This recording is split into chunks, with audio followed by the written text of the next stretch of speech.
ভিডিওটি দেখার আগে সবার কাছে ছোট্ট একটি রিকোয়েস্ট করতে চাই। প্লিজ, প্লিজ, প্লিজ যারা ভিডিওটি দেখবেন সবাই একটা করে সাবস্ক্রাইব করে দিবেন। আপনাদের ভালোবাসা পেলে এমন ভিডিও আরও উপহার দিব। ভিডিওগুলো বানাতে অনেক কষ্ট হয়। আমি জানি ভিডিওটি অনেক মানুষই দেখবেন। প্লিজ একটা করে সাবস্ক্রাইব করে দিবেন। সবাইকে পুরো গল্পটি দেখার জন্য অনুরোধ রইল। আর যারা আমাকে ভালোবাসে তারা একটা করে লাইক করে দেখিয়ে দিবেন। Love you all. তো চলুন আজকের ভিডিওটি শুরু করা যাক। কিছু সময় আগে আমার বয়ফ্রেন্ড আমাকে তার ব্লক লিস্টের সদস্য করে দিল। তার ভাষ্যমতে আমার অপরাধ আছে একটা, আর তা হলো আমি গরিব ঘরের মেয়ে। অথচ প্রেমের শুরুতে হাতটা ধরে বলেছিল উঁচু নিচু আমি মানি না, আমি শুধু জানি তোমাকেই ভালোবাসি আর তোমাকেই ভালোবাসতে চাই। তুমি যদি আমায় ফিরিয়ে দাও তাহলে ভাববো যে বড় ঘরের ছেলে হওয়াটাই আমার দোষ। ছেড়ে দিব এ সংসার, তবু আমায় গ্রহণ করো তুমি। সদ্য পিতা হারানো আমিটা যেন গলে গেলাম। একটা শক্ত হাতের প্রয়োজন ছিল। আমার দিকে বাড়ানো হাতটা চেয়েও ফিরিয়ে দিতে পারলাম না। নিষ্ঠুরে মন বলল যে তোর জন্য নিজ সংসার ছাড়তে চায়, সে আর যাই হোক তোকে কখনোই ছাড়বে না। আমি হতভাগী ভুলেই গেছিলাম পৃথিবী কঠিন আদলে তৈরি। এই রজনীতে টাকাই সব। প্রয়োজন ছাড়া কেউ কারণ নয়, প্রয়োজনেই মানুষ হয় আপন। যেমনটা আমি তাকে প্রয়োজনে গ্রহণ করেছিলাম, তবে কখনোই ছাড়তে চাইনি। কিন্তু সে এক মুহূর্তে বুঝিয়ে দিল আমি তার প্রয়োজনে প্রিয়জন ছিলাম। লাইনগুলো লিখেই ডায়েরিটা বন্ধ করে দিল হুর। সবটাই তিক্ত হয়ে গেছে তার নিকট। 6 মাস আগের ঘটনাগুলোই লিখেছে সে। ভালোবাসা বলতে কিছুই নেই। হারিয়ে যায় সকলে। কেউ কথা দিয়ে কথা রাখেনি, যেমনটা রাখেনি বাবা। দু চোখ মুছে হুর। ডুবে যায় স্মৃতিতে। কত শত রঙিন স্বপ্ন বুনেছিল সে। বাবা হাত ধরে বলেছিল, মা, তোকে কখনো ছেড়ে যাব না। অথচ সেই বাবাই চলে গেলেন। হুমায়ুনের ক্যান্সার ছিল, চিকিৎসা করার সুযোগ মেলেনি। তার আগেই মারা যান উনি। ডায়েরিটা যত্ন করে তুলে রাখে আলমারিতে। রুগ্ন মায়ের রুমে গিয়ে বসে পড়ে। দিন দিন লতিফার অবস্থাও খারাপ হচ্ছে। কে জানে কোন রোগ হয়েছে। ওরের মস্তিষ্ক তেমন কিছু ভাবতে পারে না। লতিফা বললেন, তোর জন্য বিয়ের প্রস্তাব এসেছে। না করে দিও মা। এটা কেমন কথা হুর? আমি অসুস্থ, তোর বাবা নেই, আর তুই কিনা বিয়ে করবি না? মা তুমি অসুস্থ, এই অবস্থায় বিয়ে কেমন করে করি বলো তো? এই জন্যই বলছি বিয়ে করতে। আমি মরলে পাড়ার কুত্তারা হুমড়ি খেয়ে পড়বে, ছিঁড়ে খাবে। তবু আমি বিয়ে করতে চাচ্ছি না মা। দেখ মা, তোর হাতটা শক্ত, কারো হাতে তুলে দিতে পারলে আমি নিশ্চিন্তে মরতে পারবো। এইটুকু প্রতিদান দে মা, নাখোশ করিস না আর। কেঁদে ওঠে হুর। লতিফার হাত ধরে বলে, তোমাকে রেখে কেমন করে থাকবো আমি? এর জন্যই তো কাছাকাছি বিয়ে দিব, যাতে যখন ইচ্ছে আসতে পারিস। মানে? জমিদার বাড়ি থেকে প্রস্তাব এসেছে। পরশু জমিদার বাড়ির বড় ছেলের বিয়ে হওয়ার কথা, তবে জমিদার বাড়ির ছোট ছেলে সেই মেয়েকে নিয়ে চলে গেছে। কথাটা শোনা মাত্রই মাথায় আকাশ ভেঙে পড়ল হুরের।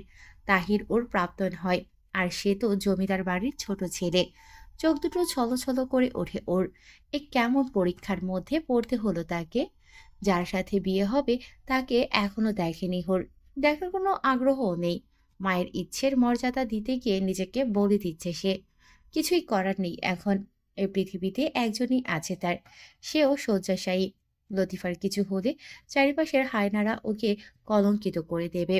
সবকিছু বিবেচনা করে বলি হতে রাজি হয়েছে হোর। প্রাক্তন প্রেমিকের বাড়িতে বউ হয়ে যাচ্ছে সে। জমিদার বাড়ি থেকে হলুদের জিনিসপত্র এসেছে। এক পরই ও খরচ করতে হবে না মেয়ে বাড়ির। শুধু তারা মেয়েটাকেই নেবে। হোরকে বেশ পছন্দ করেছেন জমিদার গিন্নি। তাই তো এত শত আয়োজন।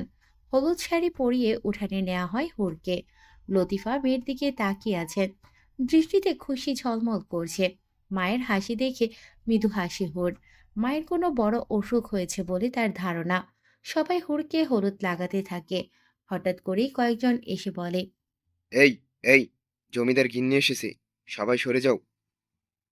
সবাই দুই ভাগে ভাগ হয়ে দাঁড়ায়। হুর লক্ষ্য করে মাঝবয়সী সুন্দর স্বাস্থ্যের এক মহিলা এগিয়ে আসেন। গায়ে অলংকারে ভরা, চাল চলনে বেশ ভাব। এগিয়ে আসে সে হরির দিকে।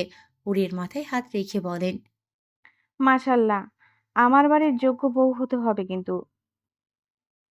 মাথা জাগায় হুর। জমিদার গিন্নি নাম রুমা। তিনি একটি বক্স থেকে গহনা বের করে হুরের গলায় পরিয়ে দিলেন। প্রচন্ড অবাক হয় হুর। এত ভারী গহনায় কেমন অস্বস্তি হচ্ছে তার। রুমা সেটা বুঝে নিয়ে বললেন, এটা তোমাকে প্রথম দেখার জন্য দিলাম। তোমার রূপের কথা অনেক শুনেছি, তবে ভাবতেও পারিনি এত সুন্দর হবে। তোমার নামের মতোই তুমি সুন্দর। আসমান থেকে যেন কোনো হুর নেমে এসেছে। রোমার মুখে প্রশংসা শুনে লজ্জা পেল হুর। পরক্ষণেই ভাবনায় আসে তাহিরের কথা। তাহির ফিরে এলে ও বাড়িতে কেমন করে থাকবে হুর। বিয়ের দিন সকালে প্রচন্ড মন খারাপ হয় হুরের। মন খারাপের কারণ সে খুঁজে পায় না। একটু পরে যেই মানুষটা স্বামী হতে চলেছে তাকে এখনো দেখেনি সে। দেখার জন্য ভেতর থেকে কোনো চঞ্চলতাও নেই। যেন বিয়ে নয়, চলছে পুতুলের খেলা। আজ বলেছে আর কালই বিয়ে। আশ্চর্য, অন্যের পাপের শাস্তি যেন তাকে দেয়া হচ্ছে। জমিদার বাড়ি থেকে কয়েকজন মেয়ে পাঠানো হয়েছে। সকাল থেকেই তারা হাতে পায়ে মুখে কি যেন মাখিয়ে বসিয়ে রেখেছে। রূপচর্চার চরম পর্যায়ে ওঠানো হয়েছে। ওরের কোনো অনুভূতি নেই।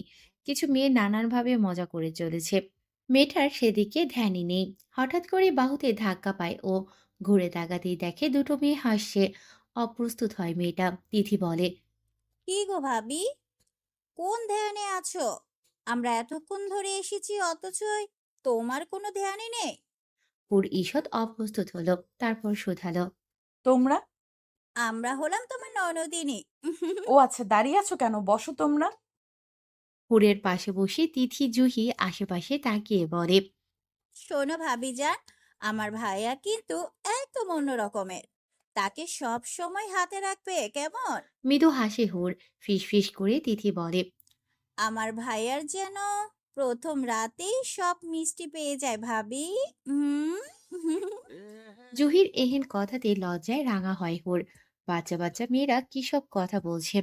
হুড়গুলো উত্তর করতে পারে না। সে নিজেও খুব বড় এমন নয়। সবে 18 শেষ করেছে। এই তো মাসখানেক আগে এসএসসি পরীক্ষা দিল। জুহি আর তিথি যেন আজ ঠিক করেছে হুরকে লজ্জায় মেরে ফেলবে। হুরের দম বন্ধ হয়ে যাবার মতন অবস্থা। কোনো মতে উঠান থেকে উঠে আসে সে। ক্লাস 10-এর মেয়েরা এত দুষ্টু হয় নাকি? সোনালি পাড়ে লাল বেনারসি পরানো হচ্ছে হুরকে। সাথে ভারী গহনার সেট, মুখে মেকআপের ছোঁয়া। সব মিলিয়ে হুর আজ নতুনভাবে হুরের মতো সেজে উঠেছে। অদ্ভুত সুন্দর লাগছে এই মেয়েটাকে। দূর থেকে চোখের পানি ফেললেন লতিফা। মেয়েকে বিয়ে দিয়ে যেন শেষ নিঃশ্বাস ত্যাগ করবেন। উনিও একই রোগে আক্রান্ত। হুমায়ুন সিগারেটের নেশায় মত্ত ছিল। তার সাথে 22 বছর সংসার করেছে লতিফা। হুমায়ুনের সাথে সাথে তাকেও মরণব্যাধিতে ধরেছে। দু চোখের কার্নিশের পানিটুকু মুছে নিয়ে এগিয়ে আসেন তিনি। হুর লতিফাকে দেখে ছলছল নয়নে তাকায়।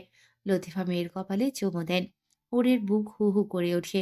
লতিফা চলে আসেন অন্য ঘরে, যেখানে বিয়ে পড়ানো হচ্ছে। কিছুক্ষণ পর কবুল বলতে বলা হয় হুরকে। কয়েকবার শ্বাস ফেলে কবুল বলে হুর।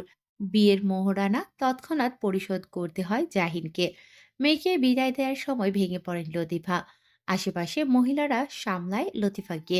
হুর এক বিন্দু চোখের পানিও ফেলে না। সে মনে মনে দৃঢ় প্রতিজ্ঞ হয়, মায়ের সামনে আর ভেঙে পড়বে না সে। জমিদার বাড়ির নিয়ম অনুসারে নতুন বউকে পালকিতে তোলা হয়। পালকি চলা শুরু করলে দু চোখ বেয়ে অশ্রু বেরিয়ে আসে। পালকি যত আগায় হুর যেন ঠিক ততটাই পেছনে ফিরে তাকায়। ভবিষ্যৎ নিয়ে ভাবনা আসে না তার। সে তাকিয়ে দেখে তার ফেলে যাওয়া মমতাময়ী মাকে। কেন যেন বুকটা ভারী অনুভব হয়। আচ্ছা, এখন কি তার কিছু হারানোর ব্যথা অনুভব হচ্ছে? কি হারাবে সে? তার মমতাময়ী মাকে? জমিদার বাড়ির বড় ছেলে জাহিন, তাকে দেখেনি হুর। এখন তাকে ঘরে বসিয়ে দেয়া হয়েছে। মস্ত বড় ঘরটা ফুলের গন্ধে ভরে উঠেছে। ওর বুক ভরে শ্বাস নেয়। তার দুটো চোখ বুজে আসতে চায়। সহসাই দরজা খোলার আওয়াজ হয়। ঘুম ছুটে যায় ওর। ও চেপে বসে থাকে। বুকের ভেতর কেমন করছে। অপরিচিত মানুষের ঘ্রাণ অনুভব হচ্ছে। হুর দম আটকিয়ে বসে থাকে। জাহিন চুপচাপ স্বভাবের। জীবন নিয়ে তার অনেক বেশি ভাবনা রয়েছে, তবে সেটা প্রচার করে বেড়ানোর স্বভাব নেই তার। ও ধীরে ধীরে মেয়েটির পাশে এসে বসে। হুর তখন মাথা নিচু করে আছে। ও শোধায়, এইভাবেই রাত পার করবে? প্রথমবারের মতন পুরুষ কণ্ঠটি শুনতে পায় সে। কম্পিত হয় দেহ। জাহিনের কথার জবাব মেলে না। ও হাসে, ফের শোধায়, রাগ করে আছো নাকি? হুর মাথা দোলায়, নাকচ করে বোঝায় রাগ করেনি। তবে এবার মুখ খুলে হুর মৃদু স্বরে বলে, কিছু হয়নি তো। তাহলে এই ভারী কাপড় পরে আছো যে? চেঞ্জ করে আসবো। অবশ্যই। জবাব পেয়ে তৎক্ষণাৎ উঠে যায় হুর, চেঞ্জ করে আসে। এসে দেখে জাহিন নিজেও পোশাক পরিবর্তন করেছে। মানুষটির শরীর থেকে মন ভালো করার মতন সুবাস মিলছে। জাহিন এগিয়ে আসে, একদম বরাবর হয়ে দাঁড়ায়। হুর তখনও মাথা নামিয়ে আছে। পুরুষটি তার শক্ত হাতের সাহায্যে মেয়েটির থুতনি উঁচু করে ধরে। এতে দৃশ্যমান হয় সমস্ত মুখ। ওর মন জুড়ায়। এই মুখটির প্রতি বিশেষ মায়া অনুভব করে সে। ছোট ভাইয়ের করা সমস্ত কিছুই জানে ও। হুরকে প্রথমবার দেখেই জাহিনের মনে হয়েছিল এই মেয়ে শুধু তার, শুধুই তার। জাহিন কেমন করে তাকিয়ে আছে। এদিকে লজ্জায় চোখ নামিয়ে ফেলেছে হুর। জাহিন হাসে, কানের কাছে এগিয়ে যায়, তারপর ফিসফিস করে বলে, শোনো মেয়ে, তুমি আমার প্রয়োজন নও, বরং প্রিয়জন। প্রয়োজন ফুরিয়ে যায়, তবে প্রিয়জন ফুরায় না। ছেলেটির এহেন কথায় হুরের শরীর কেঁপে ওঠে। দু চোখে অশ্রু নামে। তবে সত্যিই কি প্রিয়জন পেল সে? একটি মিষ্টি সকালের সূচনা হলো। জাহিনের সর্বাঙ্গে নববধূর ঘ্রাণ। হুরের ঘুম বেশ আগেই ভেঙেছিল, তবে হাতের বাঁধন থাকায় উঠে যেতে পারেনি। জাহিন চোখ মেলে চাইল। পাশ ঘুরতেই বুকের ভেতর এক রহস্যময় অনুভূতি পেল, যা আগে কখনোই হয়নি। আপনার ঘুম ভেঙেছে? এ কথা বলেই নিজের শরীর থেকে পুরুষটির আলগা হয়ে যাওয়া হাতটি সরিয়ে নিল হুর। উঠে বসে দ্রুত আরশির সামনে এলো, শরীরের পোশাকটি ঠিক করে নিয়ে বলল, আমি ফ্রেশ হয়ে আসি। অনেকটা দ্রুতই চলে গেল হুর, যেন পালিয়ে বাঁচার প্রয়াস। জাহিন কয়েক সেকেন্ড মৌন থেকে অধর প্রসারিত করল। গতকাল থেকে তার জীবন পরিবর্তন হয়ে গিয়েছে, আর এই পরিবর্তন ওর কাছে ভীষণ উপভোগের। হুর যখন ফ্রেশ হয়ে এলো, জাহিন তখন পুরো জেগে গিয়েছে। জানালার পর্দা খুলে দেওয়াতে সকালের মিষ্টি রোদ এসে ঘরময় ছোটাছুটি খেয়েছে। ভেজা চুলগুলো তোয়ালে দিয়ে পেঁচিয়ে নিয়েছে মেয়েটি। জাহিন যখন তার দিকে দৃষ্টি ফেরালো, ও তখন কিছুটা আমতা আমতা করে বলল, ওয়াশরুমে তোয়ালেটাই ছিল। আপনার বোধহয় আমি ব্যবহার করে ফেলেছি। শেষ বাক্যটা বলতে গিয়ে মেয়েটা কেমন সংকোচে ডুবে গেল। ওর আচরণে হেসে ফেলল জাহিন। সমস্যা নেই, আমাকে দাও, আমিও গোসল করে আসি। চুল থেকে তোয়ালেখানা খুলে দিল হুর। সেটা নিয়ে ওয়াশরুমের দিকে এগিয়ে গেল জাহিন। তোয়ালে থেকে অদ্ভুত সুন্দর এক ঘ্রাণ পাওয়া যাচ্ছে। এই সুন্দর ঘ্রাণ এখন থেকে রোজ পাওয়া যাবে। বিষয়টা স্মরণ হতেই বুকের ভেতর কেমন একটা অনুভূতি হয়। জাহিনের অধর আপনা আপনি প্রসারিত হলো। একেই হয়তো ভাগ্য বলে। মেজাজ উষ্ণ হয়ে আসে জমিদার গিন্নি রোমার। ছোট ছেলেটার খোঁজ এখনো পাওয়া যায়নি। তিনি এবার অধৈর্যই হয়ে যাচ্ছেন। একটা কাজ যদি ঠিক মতো হয়। ও কোথায় পালিয়েছে? দেশ ছেড়েছে কি? সামনে থাকা ছেলেটা মাথা নত করে রাখে, মিনমিনে সুরে বলে, ছোট সাহেবকে আশেপাশে সব জায়গায় খুঁজেছি, কিন্তু পাইনি। একটা মানুষ উধাও হয়ে গেল। খোঁজ চলছে, আশা করি পেয়ে যাব। সেই দিনটা কবে, আশরাফ? আশরাফ নামের ছেলেটা মাথা নামিয়ে রাখে। রোমা ক্ষণে ক্ষণে মেজাজ হারাচ্ছেন। জাহিন সিঁড়ি দিয়ে নেমে আসছিল। তাকে দেখেই আশরাফ বাইরের দিকে অগ্রসর হলো। কি খবর বাবা? মুহূর্তে মেজাজ বদলে কথাটা বললেন রোমা। তবে জাহিন সেটা ধরে ফেলল। আশরাফকে যেতে দেখেছে সে। তাহিরকে পাওয়া যায়নি। রোমা যেন কথাটা এড়িয়ে যেতে চাইলেন, দৃষ্টি ঘুরিয়ে বললেন, হুর কথায় সাথে এলো না? একটু পরই আসবে। তার আগে বলুন, তাহিরকে পাওয়া যায়নি। যায়নি তো কি হয়েছে? পাওয়া যাবে। দেশ ছেড়ে তো পালায়নি। সেটা ঠিক। বলেই সামনের দিকে তাকালো ও। হুরকে নামতে দেখা যাচ্ছে, তাই বিষয়টি আর লম্বা হলো না। জাহিন আর রোমা দুজনেই মেয়েটির দিকে দৃষ্টি দিয়ে আছে। সদ্য গোসল করে নামা হুরকে হুরের অনুরূপই দেখাচ্ছে। মাশাল্লাহ। কাছে এগিয়ে এসে কথাটা বললেন রোমা। হুর অনেকটা লজ্জা পেল। একবার জাহিনের সাথে দৃষ্টিও মিলে গেল। ও চট করে দৃষ্টি ফিরিয়ে অন্য পাশে চাইল। সবকিছু মেনে নিয়ে বিয়েটা করেছে হুর, তবে কোথাও একটা সংকোচ রয়েই গিয়েছে। বুকের ভেতর হু হু এখনো করে। তাই কিনা দুদিন ধরেই খাওয়া দাওয়া নেই। ডাইনিং এ নানা রকম খাবার সাজানো। হুর চেয়ে দেখছি শুধু, তবে রুচি আসে না। জাহিন নরম সুরে বলল, খাবারগুলো পছন্দ হয়নি। চমকালো মেয়েটি। অন্যমনস্ক ছিল বিধায় জাহিনের হঠাৎ বলা কথাগুলো সমস্ত শরীরে কেমন একটা শিরশিরে হাওয়ার মতন মনে হলো। জি হয়েছে। তবে খাচ্ছ না কেন? আমার আসলে খেতে ইচ্ছে করছে না। অল্প একটু খাও, আজ সারা দিনেও খাবার খাওয়ার সময় পাবে না। নিচ থেকেই পরোটা আর চিজ অমলেট প্লেটে তুলে দিল জাহিন। ওর এমন বিনয় দেখে মেয়েটির বুকের ভেতর উষ্ণ একটি অনুভূতি এলো। সেই সাথে নিজেকে শাসন করে বোঝালো অতীতের সবকিছু ভুলে গিয়ে এই মানুষটাকে যেন সবটুকু দিয়ে ভালোবাসতে পারে। হুড়কে আরো একবার সাজিয়ে গুছিয়ে পুতুলের ন্যায় বসিয়ে রাখা হলো। ও একটু মনমরা হয়েছিল। ঠিক তখনই পাখির মতন উড়ে এলো দুই কিশোরী। তিথি এসেই হুড়ের গলার আশেপাশে দেখতে লাগলো। ওর এহেন কাণ্ডে বিহ্বলের মতো চেয়ে রইল হুর। মেকআপে সব ঢেকে গেল নাকি? তিথির কথার জবাবে জুহি বলে, হতে পারে। ইস, সকালে আসা উচিত ছিল। ওদের দুজনের কথার মাঝে বোকার মতন হুর বলল।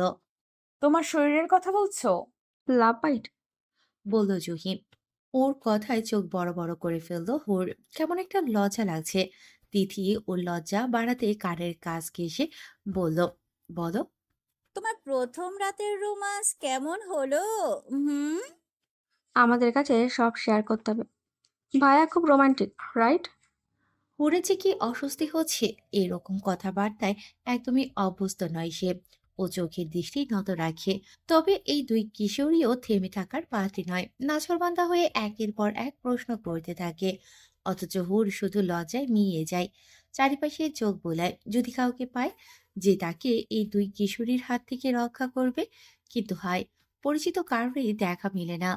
তোরা এভাবে হাসছিস কেন? হুট করে জাহিনের গলাটা শোনা গেল। এতে করে দু বোন কেমন জড়সড় হলো। ঠিক তারপরেই মেকি হাসি মিশিয়ে তিথি বলল, কিছু না তো। হ্যাঁ ভাইয়া, আমরা এমনি হাসছিলাম। একই সুরে বলল জুহি। এই দুই বোনকে বেশ ভালো করেই চেনা আছে জাহিনের। বংশের সবাই এদের দুজনকে দুষ্টু বলেই জানে, তাই এরা এমন হাসে। এ কথা বিশ্বাস করার মতন না। জাহিন ভালো মতন দুজনকে পরখ করে নিল, তারপর এগিয়ে এসে দু বোনেরই চুল টেনে ধরল। আমার সাথে মিথ্যে বলা? ভাইয়া, ব্যথা পাইনি তো? সত্যি এমনি হাসছিলাম। জুহি এমনভাবে বলল কথাটা যেন কান্না করে দেবে। একই সুর ধরল তিথিও। আমরা কিছুই করিনি। বিশ্বাস না হলে ভাবিকে জিজ্ঞেস করো।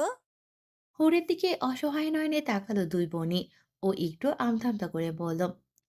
ব্যথা পাচ্ছে তো ছেড়ে দেন। এ কথার পরই হাতখানা আলগা করল জাহিন। অমনি দু বোন পালিয়ে গেল। ওদের দিকে দৃষ্টি ফিরিয়ে জাহিন বলল। দুটোতেই দুষ্টু। ওর কিছু বলল না। সে উঠে দাঁড়িয়েছিল। পুনরায় নিজের আসনে বসলো। ওর ঠিক পাশটাই বসলো জাহিনও। আমি জানি ওরা খুব দুষ্টু, তোমাকে জ্বালিয়ে। না, জ্বালায়নি। দৃষ্টি নত রেখেই বলল হুর। জাহিন মাথাটা নাড়িয়ে বলল। জ্বালাইনি। তবে কি বলছিল ওরা? এ প্রশ্নে মেয়েটির গলা কেমন শুকিয়ে এলো। কিভাবে বলবে কথাটা? ও একটুখানি অস্বস্তির মধ্যে ডুবে গেল। তবে মিথ্যে বলতে পারল না। বলছিল আপনি রোমান্টিক কিনা। মেয়েটির নজর অন্যদিকে ঘুরানো, নতুবা এ কথা বলতে পারত না ও। জাহিন ভেতর ভেতর হাসল। কিছুটা কাছাকাছি হয়ে ধীর গলায় বলল। তুমি কি বললে? পুরের বুকের ভিতর একটা আন্দোলন শুরু হয়েছে। মানুষটার উপস্থিতি অনুভব হচ্ছে। ও কেমন শিউরে উঠল। জাহিন পুনরায় বলল। কি হলো? বলনি কিছু? তোমার বর খুব আনরোমান্টিক, তাই না? একটা লজ্জায় এসে মেয়েটির গাল স্পর্শ করে গেল। ওর এমন মুখশ্রী দেখে শব্দহীন হাসল জাহিন। এই সময়টা ওর জন্য গুরুত্বপূর্ণ। ও মন থেকে চায় এই সুন্দর সময়টা দীর্ঘ হোক, কারণ নজর না লাগুক। রোমা তখনও অশান্তির মধ্যে দিয়ে যাচ্ছেন। তাহিরের খোঁজ পাওয়া যাচ্ছে না। ছেলেটা কোথায় হারালো কে জানে। ছেলে অন্যায় করে পালালেও মায়ের মন কাঁদতেই থাকে। তিনি এক অসহ্য অনুভূতির মধ্যে দিয়ে যাচ্ছেন। এ যন্ত্রণা কাউকে বলাও যায় না, আবার সহন করাও যায় না। অশান্তির এই মুহূর্তে স্বামীকে খুব মনে পড়ে ওনার। উনি ছুটে আসেন নিজের কক্ষে। একটা চাপা কান্না আটকিয়ে দেয়ালে টাঙানো স্বামীর বড় ছবিখানা নামিয়ে আনেন। ধুলো যদিও জমেনি, তবুও হাত দিয়ে মুছে নেয়ার মতন করে বলেন। এ কোন যন্ত্রণা এলো? আমি কেমন করে সব সামাল দিব? আপনি দেখেন না আমি কত বড় বিপদে। কিছু ভালো লাগে না আমার। বুকের ভেতরে যন্ত্রণাটা ধরে রাখতে ব্যর্থ হন তিনি। তাই তো দুটি চোখ বেয়ে ক্রমাগত অশ্রুর বর্ষণ হয়। তিনি কাঁদতে থাকেন। অনেকটা সময় কাঁদার পর একজন এসে খবর দিয়ে যায় মেয়ের বাড়ি থেকে লোক এসেছে।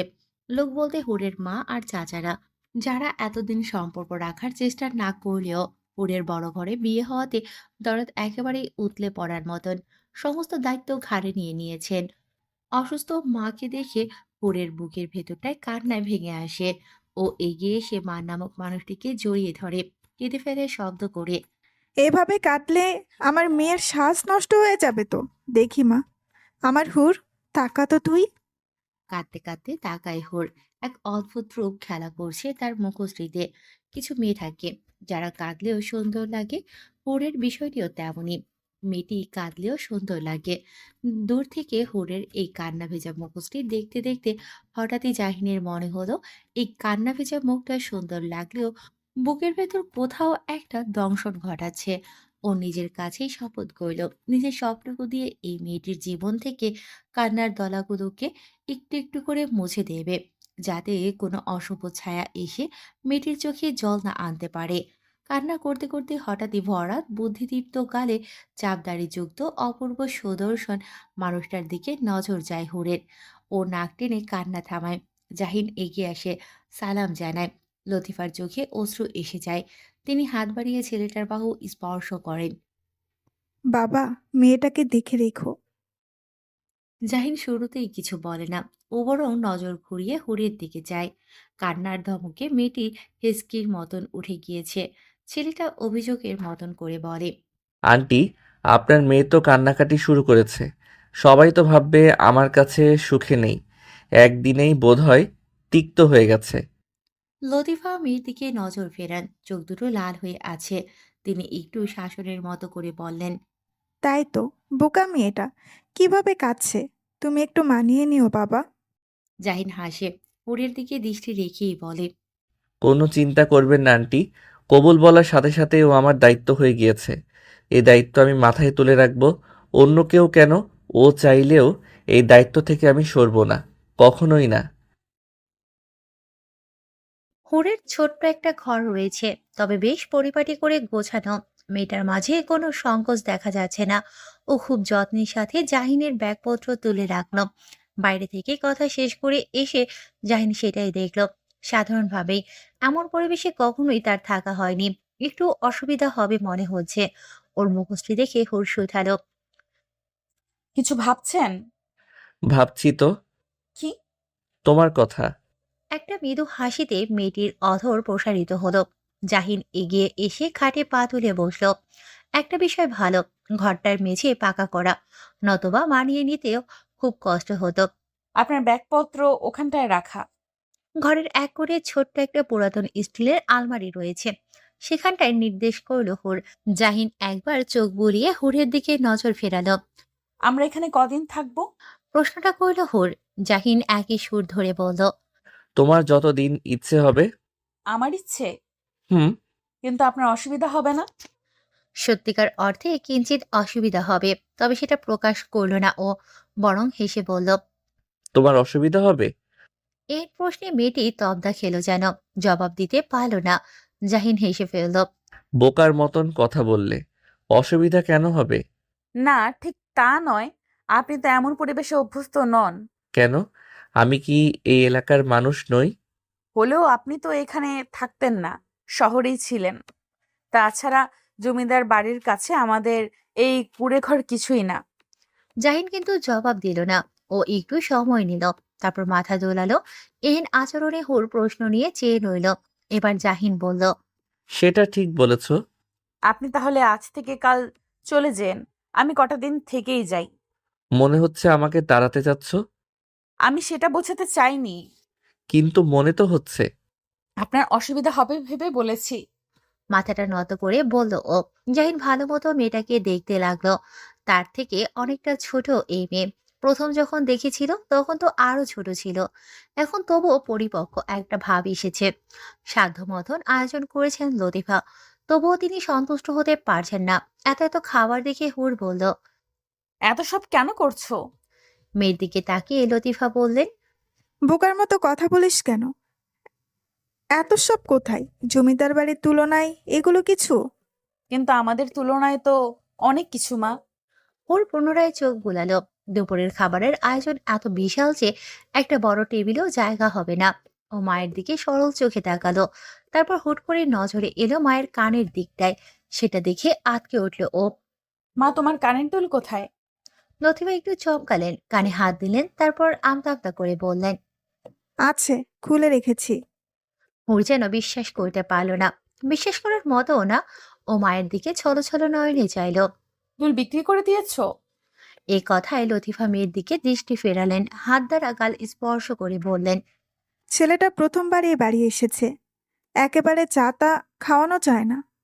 মেয়েটির চোখ থেকে জলের বিন্দু নেমে গেল, টুপ করে পড়ল মেঝেতে। হাতের সাহায্যে দু চোখ মুছে নিয়ে বলল। এত বড় ঘরে আমাকে বিয়ে কেন দিতে গেলে মা? এমন কেন বলছিস? তুমি আজ দুল বিক্রি করেছো, কাল আবার কি বিক্রি করে খাওয়াবে বলো তো? এমনটা বলতে নেই মা। হুরের কান্নাটা বাড়তে লাগলো। মেয়েকে বুকে টেনে নিলেন লতিফা, পিঠে হাত বুলিয়ে দিতে দিতে বললেন। তুই সুখে থাক মা, কোনো দুঃখ তোকে স্পর্শ না করুক। এই কথার বিপরীতে মেয়েটার বুক যে আরো ভারী হয়। ও হয়তো সুখে থাকবে, তবে কোথাও একটা দোটানা যে রয়েছে। তাহির যখন ফিরবে তখন বিষয়টা কেমন হবে, কিভাবে সবকিছু সামাল দেবে হুর? গোসল করে আসায় হুরকে হুরের মতোই দেখাচ্ছে। এই সময় মেয়েদের অতিরিক্ত স্নিগ্ধ লাগে, সতেজ মনে হয়। মেয়েটি যখন চুলগুলো মুছে নিচ্ছে, জাহিন তখন মুগ্ধ নয়নে চেয়ে আছে। ফর্সা কোমল পিঠে কিছু পানির বিন্দু জমেছে। চুল মুছে নিয়ে মেয়েটি ঘুরে তাকাতে দৃশ্যটি দেখতে পেল। এমনভাবে তাকানোয় লজ্জা এসে ছুঁয়ে গেল তাকে। সেটা খেয়াল করে জাহিন বলল। সরি। তার বিনয় যে কাউকে মুগ্ধ করবে। হুড়ো এই মানুষটাতে দিনকে দিন মুগ্ধ হচ্ছে। তবে কোথাও একটা বাধা তৈরি হয়। এই বাধা ওর অতীত। ও মাথাটা নত রাখে। এবার চলুন, খাবার সব ঠান্ডা হয়ে যাচ্ছে। অনেকক্ষণ আগেই খাবার তৈরি হয়েছিল, তবে হুরের গোসলের জন্য খাওয়াটা আটকে ছিল। জাহিনের বিরোধ ছিল, মেয়েটিকে রেখে সে খাবে না। তাই কিনা গোসল করে আসতে হলো তাকে। শীতল পাটি বিছিয়ে রাখা, সেখানে অনেক অনেক খাবার। লতিফা মিনমিন সুরে বললেন। কষ্ট নিও না বাবা, এভাবেই খেতে হবে। জাহিনের ঠোঁট প্রসারিত হলো। ও এগিয়ে গিয়ে বসলো শীতল পাটিতে। এইভাবে বলবেন না আন্টি। পার্টিতে বসে খাবার খাওয়া আমার বিশেষ পছন্দের। ছোটবেলার কথা স্মরণ হচ্ছে। তবু জামাই মানুষ তুমি, গরিবের এই। তাকে আটকালো জাহিন, বলল। এইভাবে বললে আমি এ বাড়িতে আর আসতে পারবো না আন্টি। লজ্জা লাগবে আমার। ছি ছি বাবা, এই কথা বলো না। তুমি খাবার খেতে বসো। এই হুর, দাঁড়িয়ে কেন? জামাইকে খাবার দে। উড়ে যেন টনক নড়ল। ও একটা ঘোরে ডুবে গিয়েছিল। ওর বারবার মনে হচ্ছে মায়ের কানের দুলের কথা। বিষয়টি মনে হতে ভেতরটায় তোলপাড় শুরু হয়েছে। কি রে, এখনো দাঁড়িয়ে? দিচ্ছি মা। হুর নিচু হয়ে প্লেট এগিয়ে দিল, তাতে পরিমাণ মতন ভাত তরকারি দিয়ে বলল। হুম। খাওয়া শুরু করো বাবা। আপনারা বসবেন না? তুমি আগে খাও বাবা। এটা হয় নাকি? আপনারাও বসুন। পরে খাবো আমরা, তুমি শুরু করো। একদমই না। হুর, আন্টির জন্য খাবার দাও তো। না বাবা, তুমি আগে খাও। শুধু শুধু। আপনাদের রেখে আমার গলা দিয়ে খাবার নামবে না আন্টি। ভদ্রমহিলার গলা রোধ হলো, চোখ হলো টলমলে। সে হুরের দিকে চাইল, ইশারায় প্লেট দিতে বলল। হুর একদম চুপচাপ সবকিছু করে যাচ্ছে। মায়ের জন্য খাবার তুলে দিয়ে সে বলল। আমি পরে খাবো, কেন? আপনারা খেয়ে নিন, আমি পরিবেশন করছি। পরিবেশন তো করেছই, এখন তুমিও বসো, কথা বাড়িও না। মেয়েটির পা থমকে আছে। ওর যে খেতে ইচ্ছে করছে না, তবুও মুখের ওপর মানা করতে পারে না। অল্প একটু খাবার তুলে নেয়, তারপর শুরু হয় খাওয়ার পর্ব। লতিফার হাতের রান্না ভালো। মায়েদের রান্না যদিও ভালোই হয়, তবে লতিফার রান্নার আলাদা করে প্রশংসা করতেই হয়। জাহিন তৃপ্তি নিয়ে খাবার খায়। লতিফা এটা সেটা এগিয়ে দিতে থাকেন। অনেক শখ ছিল একটা ছেলের, তার দু চোখ অশ্রুতে ভেজে। তবে বোধহয় সৃষ্টিকর্তা শখটা পূরণ করেই দিলেন। খাবার খেয়ে বসতে নেই, একটু চলাফেরা করে নিতে হয়। জাহিন আর হুড়ো বের হয়েছে। গ্রামীণ পরিবেশে খুব একটা থাকা হয় না জাহিনের। অনেক ছোট থেকে সে শহরে মানুষ হয়েছে। ইট পাথর দেখে বড় হয়েছে। ওরা কাঁচা মাটির সড়ক দিয়ে চকের দিকে এসেছে। খেতে ধান বোনা হয়েছে, ফলে চারিপাশ কেমন সবুজ লাগে। ওর নীরবে পথ চলে, কথা শুরু করে জাহিন। তুমি অনেকটা চুপ হয়ে আছো মনে হচ্ছে। চমকায় মেয়েটি। সে এখনো ধ্যানেই ছিল। ওর চমকানো ভাবও লক্ষ্য করেছে জাহিন। না ঠিক আছে তো? কোথায় ঠিক আছো? কথাই তো বলো না। না মানে কি বলবো? কিছু বলার নেই? মেয়েটির চোখে দ্বিধা দেখা মিলে জাহিন হতাশ হয়ে পড়ে। তার সাথে এই মেয়েটি এখনো সহজ হতে পারেনি। হুর। বড় মায়া লাগে কণ্ঠটায়। মেয়েটি তাকায়, ডাগর দুটো চোখের দৃষ্টি পুরুষটির মুখশ্রী স্পর্শ করে যায়। তুমি অসম্ভব সুন্দর। ছোট্ট একটা বাক্য, তবে কেমন জাদু মিশানো। হুরের সমস্ত শরীরে কম্পন ধরে। জাহিন এগিয়ে এসে মেয়েটির হাত স্পর্শ করে। তোমার মন খারাপ? হুম। তাহলে? না আপনার অসুবিধা হবে আমাদের বাড়িতে। হচ্ছে না তো? আমি দেখেছি আপনি গোসল করতে পারেননি ঠিক মতন। এই কথাটা মিথ্যে নয়। টিনের বেড়া দিয়ে তৈরি গোসলখানায় জাহিনের গোসল হয়নি ঠিক মতন। তবুও ও লুকানোর প্রয়াসে বলে। ভুল দেখেছো। মেয়েটি কিছু বলে না। পুরুষটি তার হাতের তালু দ্বারা ওর গাল স্পর্শ করে। নরম গালে পুরুষটির শক্ত স্পর্শ পেয়ে নড়িচড়ে ওঠে সে। চলুন বাসায় যাই। সহসাই বলে ওঠে মেয়েটি। জাহিনের কপালে ভাঁজ তৈরি হয়। মাত্রই তো এসেছি। না মানে ও আটকায়, কি বলবে বুঝতে পারে না। এলোমেলো লাগে।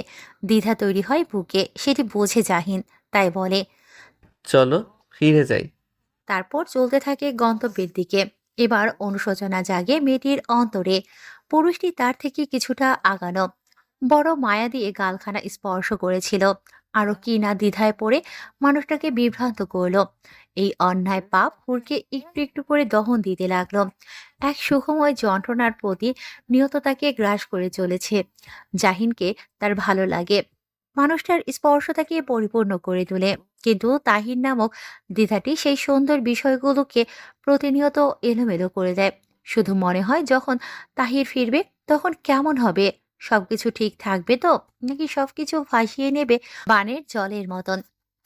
থমথমে মুখে ফিরল জাহিন। তার মনটা ঈষৎ খারাপ। একই অনুভূতি হুরের মাঝেও বিরাজমান। সে শান্ত দৃষ্টিতে সামনে এগিয়ে চলেছে। জাহিন এসে নির্দিষ্ট কক্ষে চলে গিয়েছে।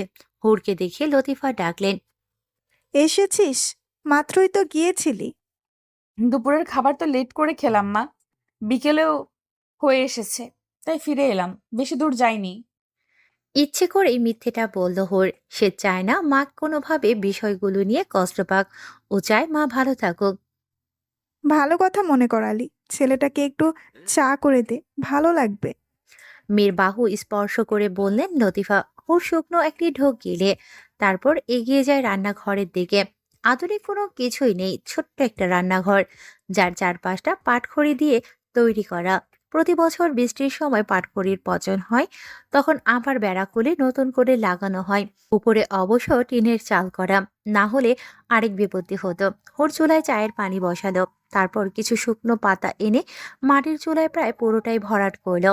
তাতে আগুন ধরিয়ে দিয়ে পেছন ঘুরতেই একটা লম্বা মূর্তির মতন নজরে পড়ল। হঠাৎ হওয়ায় ভরকালো সে। জাহিন ছোট ছোট চোখে তাকিয়ে শুধালো। ভয় পেয়েছো? না। ওভাবে চমকালে যে। আপনি কখন এলেন? ঘরেই তো ছিলেন। এসে তো ঘরে যাওনি। আর ডেকে জিজ্ঞাসা করতেই এদিকের কথা বললেন। ও। তারপর কয়েক সেকেন্ডের নীরবতা। জাহিন তখনও দাঁড়িয়ে আছে। হুর শুধালো। আপনি কি বসবেন? বসলে তোমার সমস্যা হবে। মেয়েটির হৃদয়ে একটা ধাক্কা লাগলো। জাহিন একথা কেন শুধালো? তবে কি তার হৃদয়ে দ্বিধা রয়েছে? আমার কেন সমস্যা হবে, আপনি বসুন। বলেই কাঠের তৈরি একটি আসন এগিয়ে দিল হুর। জাহিন বসল। পানিতে বলক এসেছে, তাতে পরিমাণ মতো চিনি আর অল্প একটু লবণ দিল হুর। মিনিট পর চা নামিয়ে ফেলল। এবার চুলায় বসালো দুধ, যা আগে থেকে ঘন করে রাখা। তবুও সেটা গরম করে নিতে তাতে লিকার চা মিশিয়ে নিল। পুরোটাই মনোযোগ দিয়ে দেখল জাহিন। তুমি কিন্তু ভালো চা বানাও। এখনো তো খেয়ে দেখেননি। খাওয়া লাগে না, দেখেই বোঝা যায়। খেয়ে ভালো না লাগলে পরে কিন্তু আমায় দোষ দিতে পারবেন না। এ কথার বিপরীতে জাহিন শুধুই হাসল। ওর চায়ের কাপে চা ঢেলে নিয়ে বলল। জানি না ভালো লাগবে কিনা। কাপ তুলে নিল জাহিন। জবাব না দিয়ে সে বরং চুমুক বসালো। চায়ের স্বাদ ভালো হয়েছে। কড়া লিকার হওয়াতে খেতে আরাম লাগছে। এত ভালো চা বানাও, সেটা আগে জানলে আবদার করে বসতাম। সত্যিই ভালো লেগেছে? তুমি খেয়ে দেখো। এই বলে কাপটি এগিয়ে দিল জাহিন। হুর দ্বিধায় পড়ল, তবে জাহিন এগিয়ে ধরায় মানা করতে পারল না। ও চা কাপে চুমুক বসালো। যেখানে জাহিনের ঠোঁট স্পর্শ করেছিল ওখান থেকেই চুমুক দিল ও। জাহিন সেটা লক্ষ্য করলো। ওর ভালো লাগলো। ভালো লাগলো এটা ভেবে মেয়েটি তার প্রতি ভালোবাসার অনুভূতি না রাখলেও ভালো লাগার অনুভূতি ঠিকই রাখে। রাতের খাবার খাওয়ার সময় লতিফার সাথে বেশ কথাবার্তা হলো জাহিনের। শ্রদ্ধা সম্মান জানানোর ক্ষেত্রে ছেলেটা অতুলনীয় বটে। ওর প্রতিটা কাজ চলন বলনে মুগ্ধ হয়ে যাচ্ছে হুর। আকাশের বুক থেকে মেঘের দল একটু একটু করে সরতে শুরু করেছে। মেয়েটি তখনও এক ধ্যানে চেয়ে। লতিফা এবার বাহু টেনে ধরলেন। কি হয়েছে তোর? কিছু হয়নি তো মা। কতবার ডাকছি, উত্তর করছিস না যে? দেখেছো? অবাক হয়ে বলল হুর। লতিফা শান্ত দৃষ্টিতে মেয়ের দিকে তাকালেন, মাথায় হাত বুলিয়ে বললেন, সব ঠিক আছে তো? হ্যাঁ, সব ঠিক আছে, তুমি চিন্তা করো না। জানি দুলের জন্য তোর মনটা ভালো নেই। যা যাবার তা চলে গিয়েছে মা। সেটাই রে, তুই যা ঘুমিয়ে পড়, লেট করিস না। মাথা নাড়িয়ে চলে যায় হুর। লতিফা সে পথে চেয়ে থাকেন। বুকের ভেতরটা হো হো করে ওঠে। এই সময়টায় স্বামীর কথা বড় স্মরণ হয়।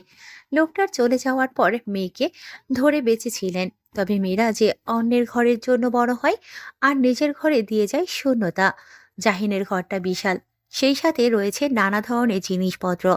সেই তুলনায় ছোট্ট একটা কক্ষ হুরের, তাও দামি কোনো জিনিসপত্র নেই। লজ্জা না হলেও মানুষটার কথা ভেবে খারাপ লাগছে। খাটের এক কোণে বসে থাকা সুপুরুষকে এই কক্ষে বেমানান ঠেকছে। তার জায়গা যে রাজমহলে। এই ছোট্ট নীর তার জন্য জেলখানার মতন। ও বুক ভরে সমীরণ টেনে নিল, এদিক সেদিক করতে লাগলো। এটা দেখে জাহিদ বলল, এখন ঘুমাবে? আপনি ঘুমাবেন? কিছু কাজ আছে। ও, অপ- তুই শুয়ে পড়তে পারো। অপেক্ষা করি। ওর অপেক্ষা করতে লাগলো, তবে দুজনের দূরত্ব অনেকটাই রইল। এমন একটা দূরত্ব মনের মধ্যেও রয়েছে। জাহিদ মনোযোগ দিয়ে ফোনে কিছু করছে। শহরে তার ব্যবসা রয়েছে, সেসবই দেখে নিচ্ছে। ওর অনেকটা সময় অপেক্ষা করলো, তবে জাহিনের কাজ শেষ হয় না। সে ফোনের মধ্যে ডুবে আছে, এটা সেটা করতে থাকে। আর হুর চেয়ে থাকে এক দৃষ্টিতে। কেটে যায় অনেকটা সময়। মানুষটার দিকে চেয়ে থাকতে থাকতে হুরের দুটো চোখ বন্ধ হয়, তলিয়ে যায় গভীর ঘুমে। সমস্ত রাত এপাশ ওপাশ করে কাটিয়েছে জাহিন। এমন না এই পরিবেশে একেবারেই সে মানাতে পারছে না। তার খুব একটা অসুবিধা হচ্ছে না, তবে কেন যেন ভেতরটা ভয়ানক যন্ত্রণাতে বুঁদ হয়ে আছে। সকাল হতেই এক কাপ চা হাতে ঘরে প্রবেশ করল হুর। গত রাতে টানা ঘুমিয়েছে সে। নিজের প্রিয় রুমটা পেয়ে বেশ ভালোই ঘুম হয়েছে, যার দরুন চোখ মুখ ফুলে উঠেছে। আমি আজ ফিরে যাচ্ছি। চায়ের কাপটি তুলে নিয়ে বলল জাহিন। হুর একটু থমকালো, কয়েক সেকেন্ড বাদে বলল, কেন? এই প্রশ্নে জাহিনের ভেতর একটুখানি সমীরণ এসে স্পর্শ করে গিয়েছিল। তবে পরের কথাটি শুনে শীতল সমীরণ তপ্ত হয়ে বুক স্পর্শ করে গেল। তার মানে তো আমাকেও যেতে হবে, আমি না গেলে হয় না? পুরুষটি ঠোঁট কামড়ে রইল, কয়েক সেকেন্ড তাকিয়ে থেকে বলল, তোমাকে যেতে হবে না। আচ্ছা, মাকে বলে আসি। কখন যাবেন? শেষ প্রশ্নের দ্বারা মেয়েটি কি বোঝালো সে চলে গেলেই ওর স্বস্তি। পুরুষটির করুণ দৃষ্টিতে তাকিয়ে থাকলেও হুর সেটি দেখল না। দুপুরে বলতেই সে এক ছুটে মায়ের কাছে এলো। লতিফা দুপুরের খাবারের আয়োজন এখন থেকেই শুরু করে দিয়েছেন। এইভাবে ছুটে এলি কেন? উনি আজই চলে যেতে চাচ্ছেন। সে কি, আজই কেন? হয়তো কোনো কাজ আছে। এর কোনো মানে হয়? আমি কথা বলি।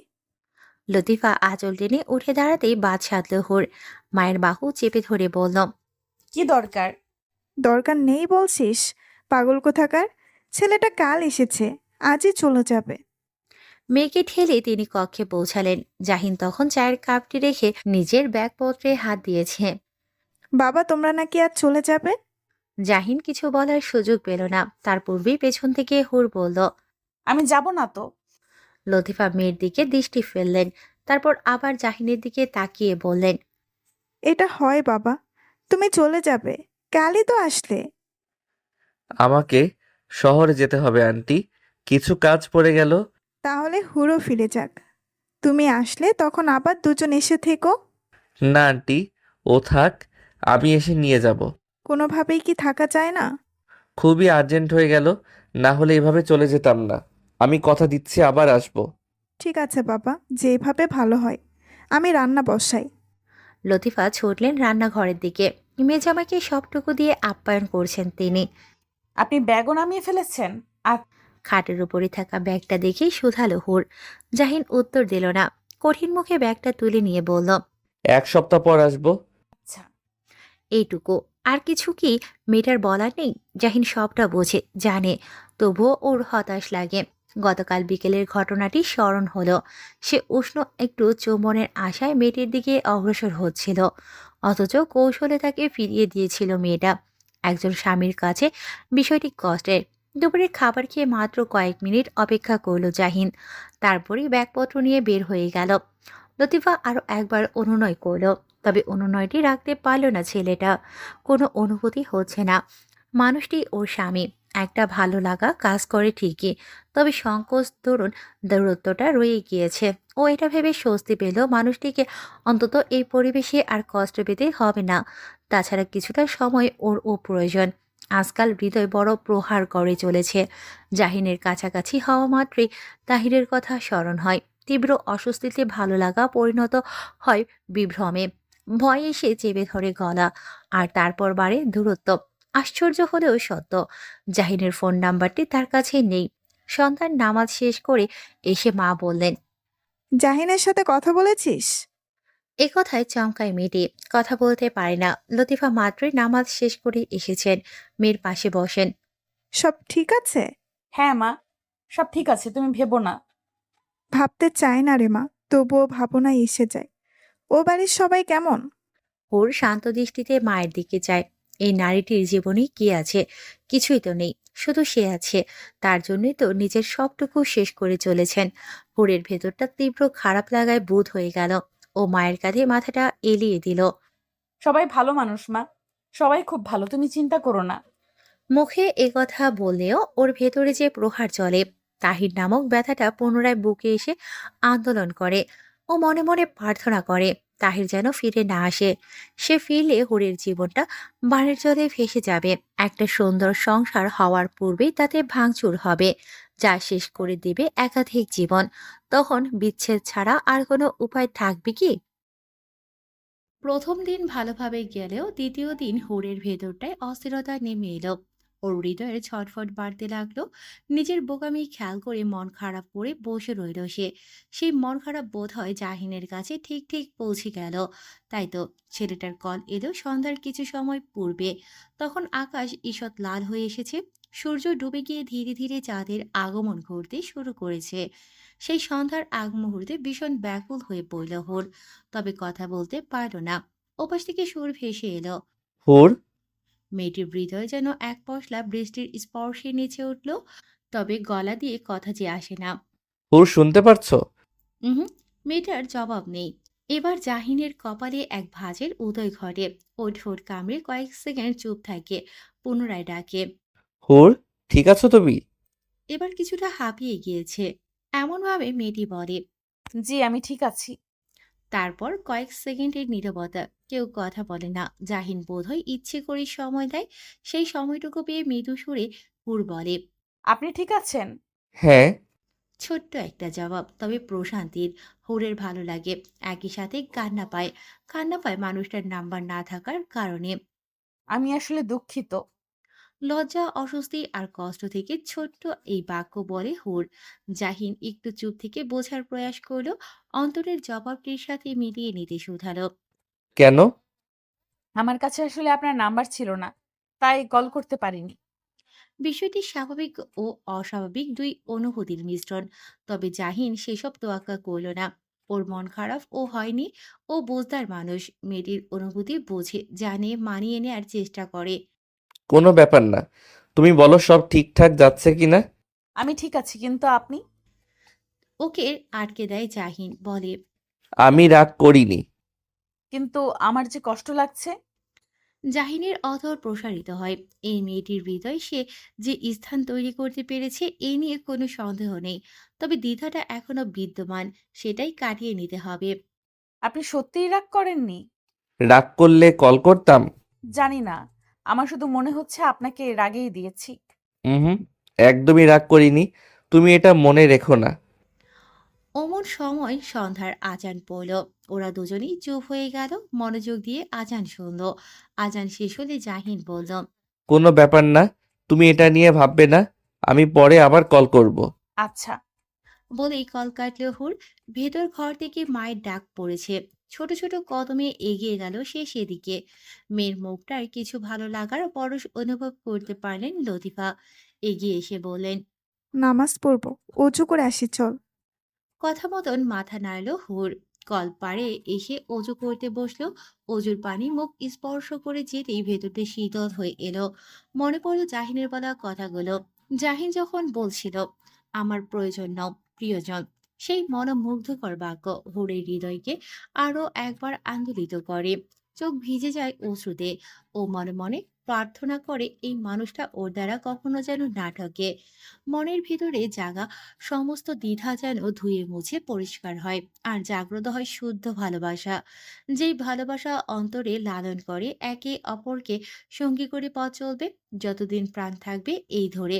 নামাজ শেষ করে মায়ের সাথে এক কাপ চা নিয়ে বসলো হুর। লতিফা ও মেয়ের সঙ্গ পেয়ে আনন্দ বোধ করলেন। কথার মাঝে সহসাই বলে উঠলেন, তোর বাবা আজ বেঁচে থাকলে কত খুশি হতেন বলতো। বাবার কথা মনে হলেই হুরের মন খারাপ হয়। ওর অভিযোগ করতে ইচ্ছে করে বাবা কেন এত আগে চলে গেলেন। হুর, তুই সুখী তো মা? এ কথায় চমকায় মেয়েটি। মা কি কোনোভাবে কিছু বুঝেছেন? তিনি এগিয়ে এসে কন্যার গাল স্পর্শ করেন। সব ঠিক আছে মনে হচ্ছে, তবু কোথাও একটা ভয় হয় রে। ভয় কেন পাও মা? জানি না, মনটা শুধু কুগায়। তোর বাবা চলে যাওয়ার পর থেকে কিছুই ভালো হয়নি, শুধু তোর এই বিয়েটা ছাড়া। সেটাও যদি খারাপ কিছু বনে যায়, তবে নিজেকে মাফ করতে পারবো না।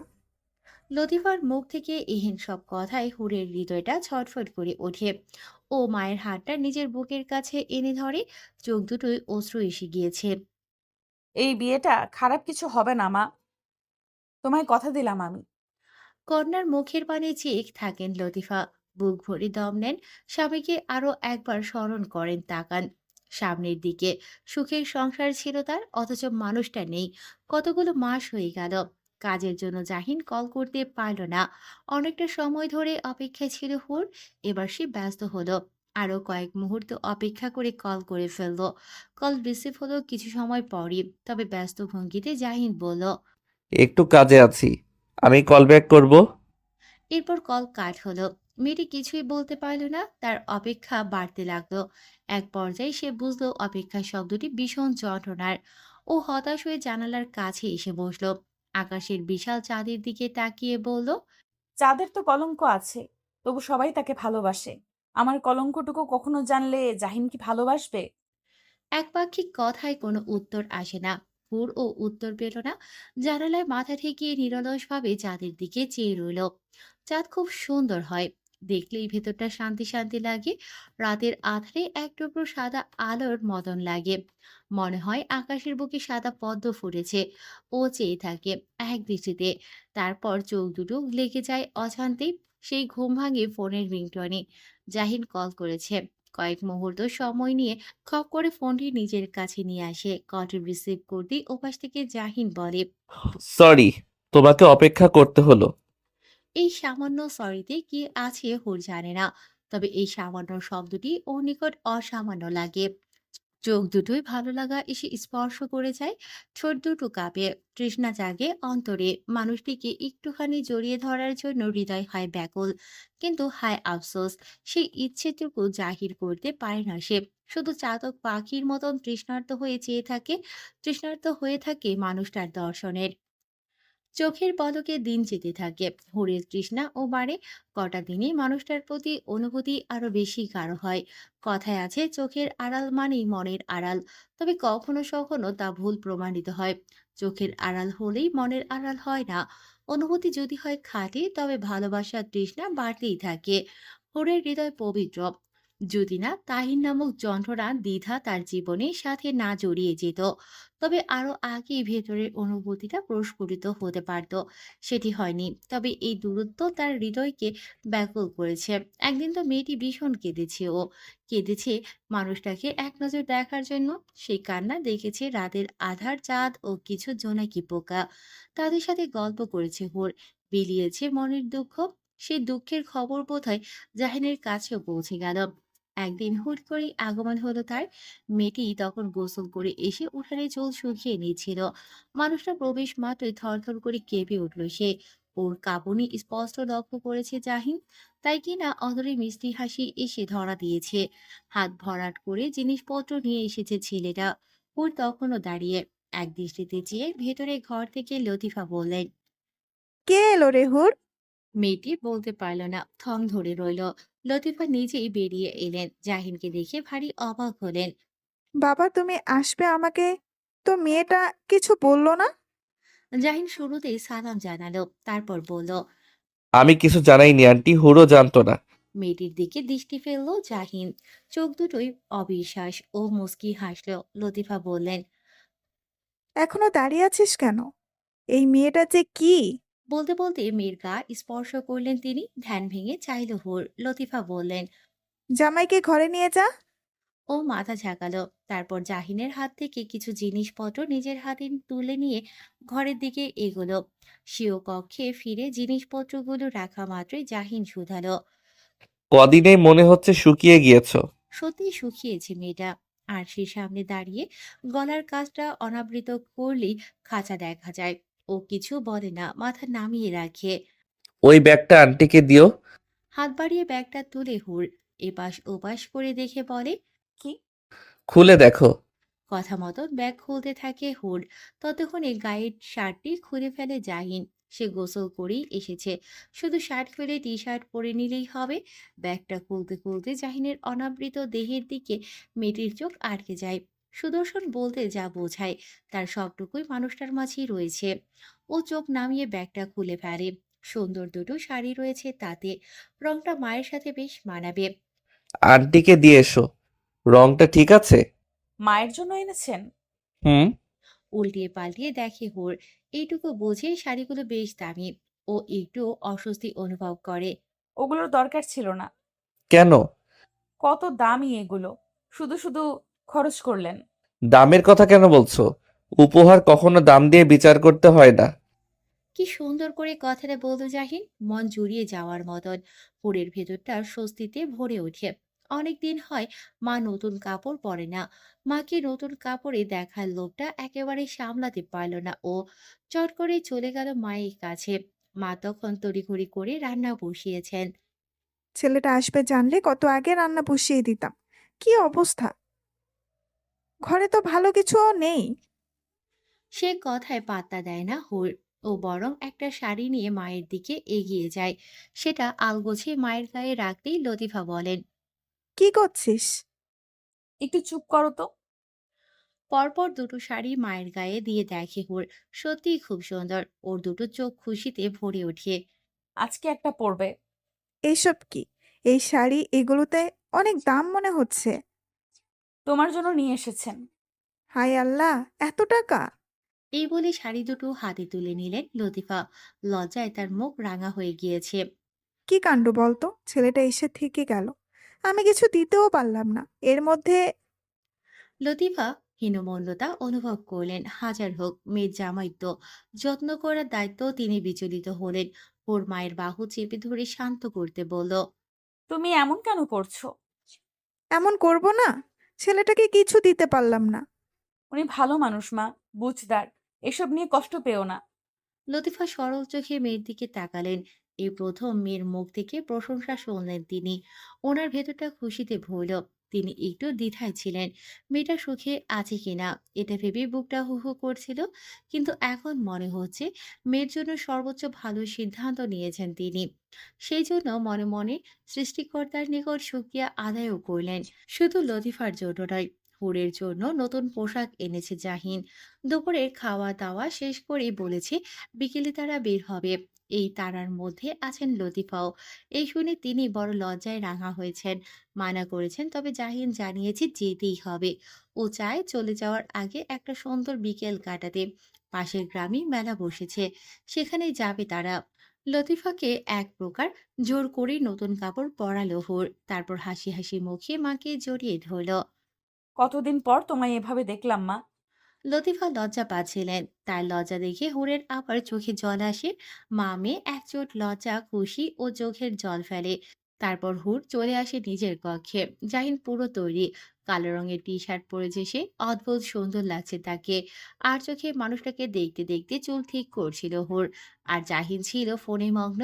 হুট করে যখন তাদের চোখাচোখি হলো, হুর তখন চমকালো, কেঁপে উঠল ওর হঠাৎ এহেন আচরণে। থমকালো জাহিনও।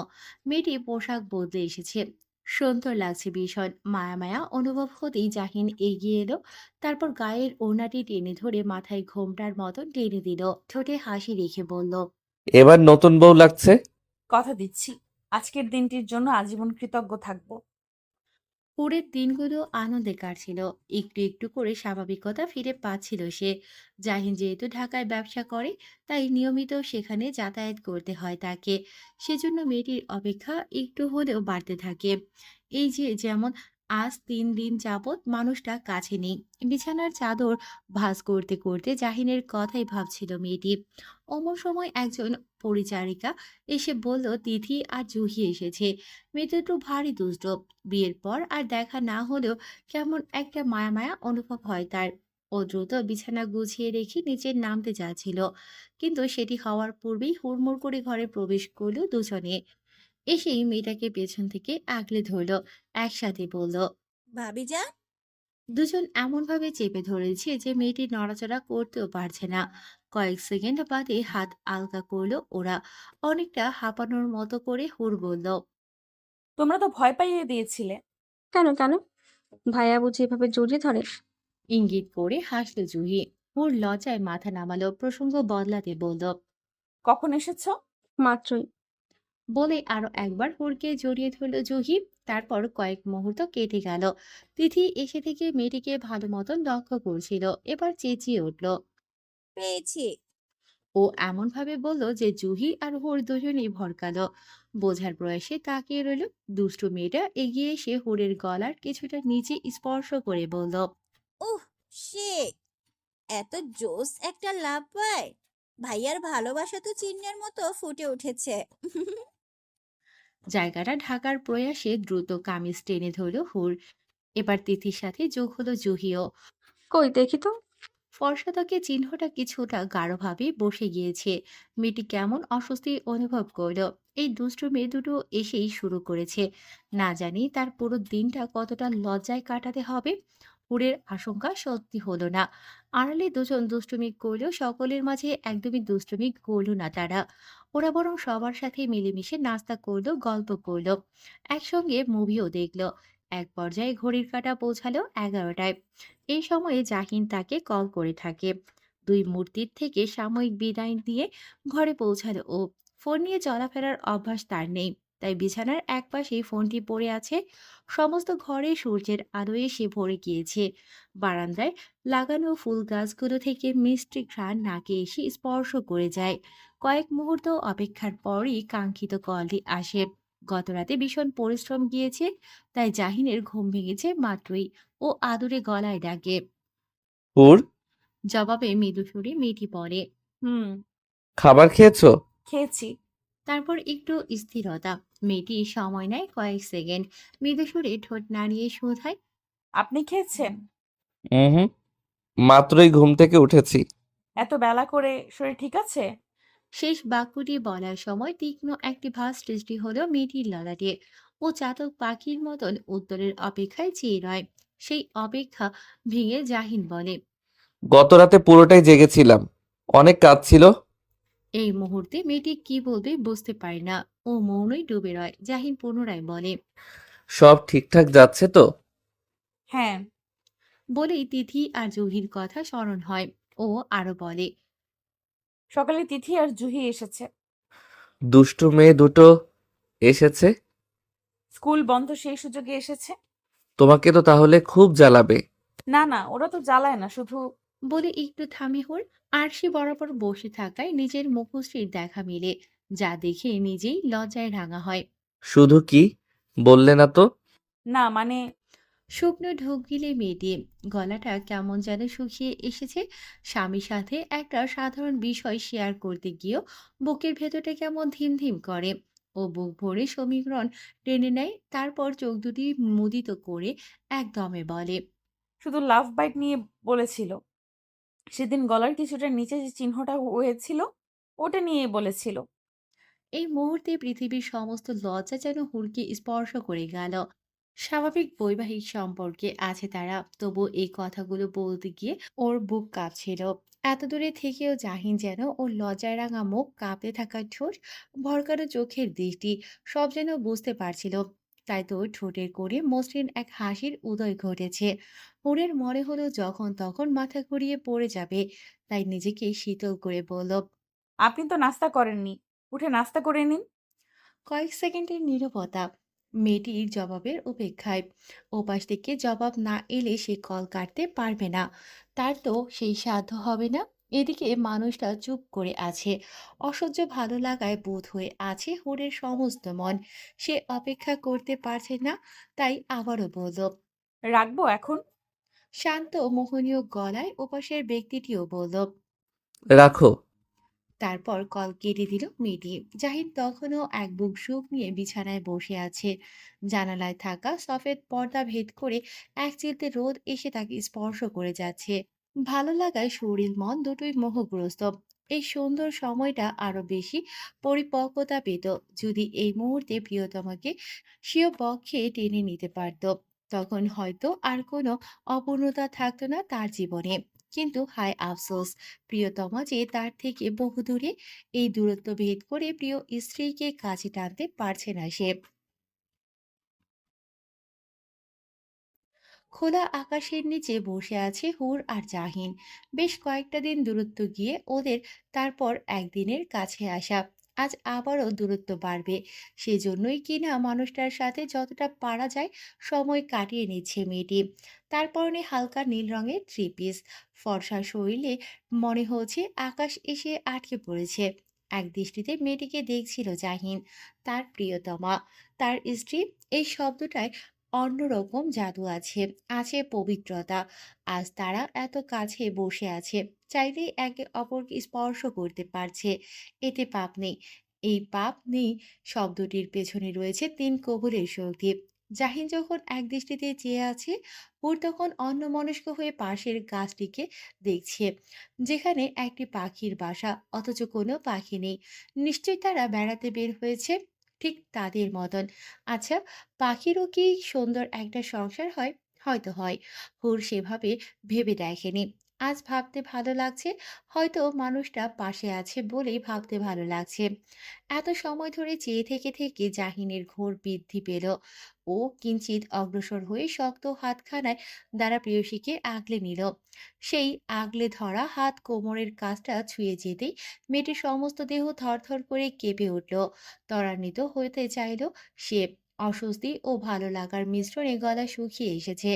জাহিন আরেকটু অগ্রসর হলো। কখনো খোলা ময়দানে এতটা কাছাকাছি হয়নি তারা। সর্বদা আড়ালে আবডালে তাদের ভালোবাসাগুলো বিরাজ করেছে। এদিকে মানুষজনের আনাগোনা নেই বলেই জাহিন আজ এতটা কাছাকাছি হয়েছে। ওর নিজেও বোধহয় মোহগ্রস্ত হয়ে পড়ল। জাহিনের গালের খোঁচা খোঁচা দাড়ি গলায় এসে সুরসুরি দিয়ে যায়। ও ছটফট করতে করতে মানুষটাকে জড়িয়ে ধরে। আর তারপর কখন যে দুজনের মাঝে একটি উষ্ণ চুম্বন ঘটে যায়, তা হয়তো ওরা কেউই বুঝে উঠতে পারেনি। ঠোঁটের মিষ্টতা শেষে দুজনেই কেমন বিহ্বল বনে যায়। জাহিন ঈষৎ ব্যস্ত হয়, তার যেন কি হয়েছে। সারাক্ষণ মেয়েটাকে ভালোবাসতে ইচ্ছে করে, আদরে আটকে রাখতে ইচ্ছে করে। তাই এই খোলা ময়দানে নিজের ভালোবাসার প্রকাশ করে ফেলেছে সে। হুর একটু আতঙ্ক বোধ করল, সেটি লক্ষ্য করে জাহিন বলল। সরি, আমি আসলে বুঝতে পারিনি। মেয়েটি ভেতর ভেতর কাঁপছে, ভালো লাগায় একই সাথে যন্ত্রণায় কাতর সে। এই যন্ত্রণার নাম সুখ। প্রতিবার মানুষটার ভালোবাসায় নুয়ে পড়ে ও। তারপর অনেকটা সময় কেটে যায়, দুজন মৌন থাকে। তখন প্রায় সন্ধ্যা হতে চলেছে, জাহিনকেও ফিরতে হবে। ওরা উঠে পড়ে। মেয়েটির ওড়না গিয়ে আটকায় কাঁটাযুক্ত একটি গাছে। সেটা খোলার প্রয়াসে হাত বাড়াতেই জাহিন আগলে ধরে। কি করছো? হাতে কাটা লাগবে তো। কিন্তু বলতে বলতেই জাহিন তার ওড়নার শেষ অংশটি ছিঁড়ে ফেলে। ওর ব্যথিত নয়নে চায়। এই পোশাকটা আপনার দেওয়া ছিল তো? মেয়েটার কথার মানে শুরুতেই বোঝে না সে, তাই চেয়ে রয়। কয়েক সেকেন্ড বাদে যখন বুঝতে পারে, তখন বুক ভেদ করে তপ্ত একটি নিঃশ্বাস নামে। বোকার মতন বললে। এটা খুলে আনতে গেলে হাতে কাটা ফুটে যেত। তখন তো আরো ব্যথা পেতে। তবু আপনার দেওয়া উপহার। এই মেয়েটি এত বেশি আদরে, জাহিরের তো ইচ্ছে করে সারাক্ষণ বক্ষে মিশিয়ে রাখতে। ও হাত বাড়ায়, মেয়েটির কানের পাশ ঘেঁষে মাথায় স্পর্শ করে। কষ্ট পেও না, আমি তো আছি। আমার সবকিছু তোমার সাথে আছে। এটা তো সামান্য পোশাক। তবুও কি মেয়েটির মন ভালো হয়? হয় না। জাহিন সেটা বোঝে, তবে ভেবে পায় না কি করলে মেয়েটির মন ভালো হবে। এদিকে একটু তাড়াও আছে। মন খারাপ নিয়ে বাড়িতে পৌঁছায় ওরা। আগে থেকে সব জিনিসপত্র গুছিয়ে নেওয়া আছে। হুড় নেমে যায় গাড়ি থেকে। জাহিনের মনটাও খারাপ। সাবধানে থেকো। আপনি সাবধানে যাবেন। আচ্ছা। বলেই গাড়ি ঘুরিয়ে নেয় জাহিন। আর কিছু বলার সুযোগ পায় না হুর। একদিক থেকে ভালোই হলো, মানুষটা আরো কিছু সময় থাকলে ও হয়তো কেঁদে ফেলতো। আর সেই কান্নার ফলে যাওয়াই হতো না। তখন হয়তো আরো বেশি ঝামেলা পোহাতে হতো তাকে। অন্যমনস্ক অস্থিরতা ফ্যাকাশে মুখশ্রী সমেত বাড়ির ভিতর প্রবেশ করল হুর। সে এতটাই অন্যমনস্ক ছিল যে বসার ঘরে বসে থাকা মানুষটাকে নজরেই এলো না। সে উঠে চলে গেল দোতলার দিকে। তাহির এক দৃষ্টিতে মেয়েটাকে দেখল। সে খবর পেয়েছিল জাহিনের সাথে হুরেরই বিয়ে হয়েছে। ওর মুখশ্রী দেখে বিশেষ কিছু বোঝা গেল না। রুমা সহসাই ছেলের বাহুতে হাত রাখলেন। যা হবার তা হয়েছে বাবা, তুই আর মন খারাপ করিস না। বললাম তো, যা হবার হয়েছে, তুই ঘরে গিয়ে ফ্রেশ হয়ে নে। বলেই উঠে পড়ল তাহির। রুমা ছেলের দিকে তাকিয়ে কিছুটা দীর্ঘ নিঃশ্বাস ফেললেন। ছেলেটা আদরের, রাগ ছিল ঠিকই, তবে খুব বেশি কিছু বলতে পারেনি। চোখে মুখে পানি ছিটিয়ে মাত্রই কক্ষে ফিরেছে হুর। তোয়ালে দিয়ে মুখ মুছে নিতে নিতে ও যখন আরশির দিকে আগালো, তখন বিছানায় বসে থাকা একটি পুরুষ দেহ নজরে এলো। প্রথমে ভুরু কুঁচকে গেলেও ক্ষণবাদেই সমস্ত শরীর শিউরে উঠল ওর। হাত থেকে তোয়ালে পড়ে গেল মেঝেতে। সেটা উঠানোর প্রয়াস অবধি ও করল না। এক পা পিছিয়ে যেতেই পা ঠেকল আরশির সাথে। ওর চমকানো দৃষ্টি তাহিরকে আনন্দ দিচ্ছে। তার ঠোঁটে মুচকি হাসি দেখা যাচ্ছে। এদিকে মেয়েটির দুচোখে ভয় আতঙ্ক। বিছানা থেকে উঠে দাঁড়িয়ে কথাটা বলল তাহির। মেয়েটির হৃদয় ছটফট করে। ও কথা বলতে পারে না।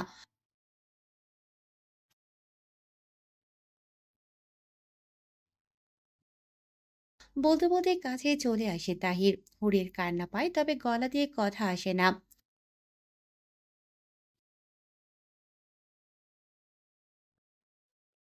এবার মেয়েটির চোখ থেকে অশ্রু নেমে আসে। কেঁপে ওঠে ঠোঁট। তাহিরের ঠোঁটে বাঁকা হাসি।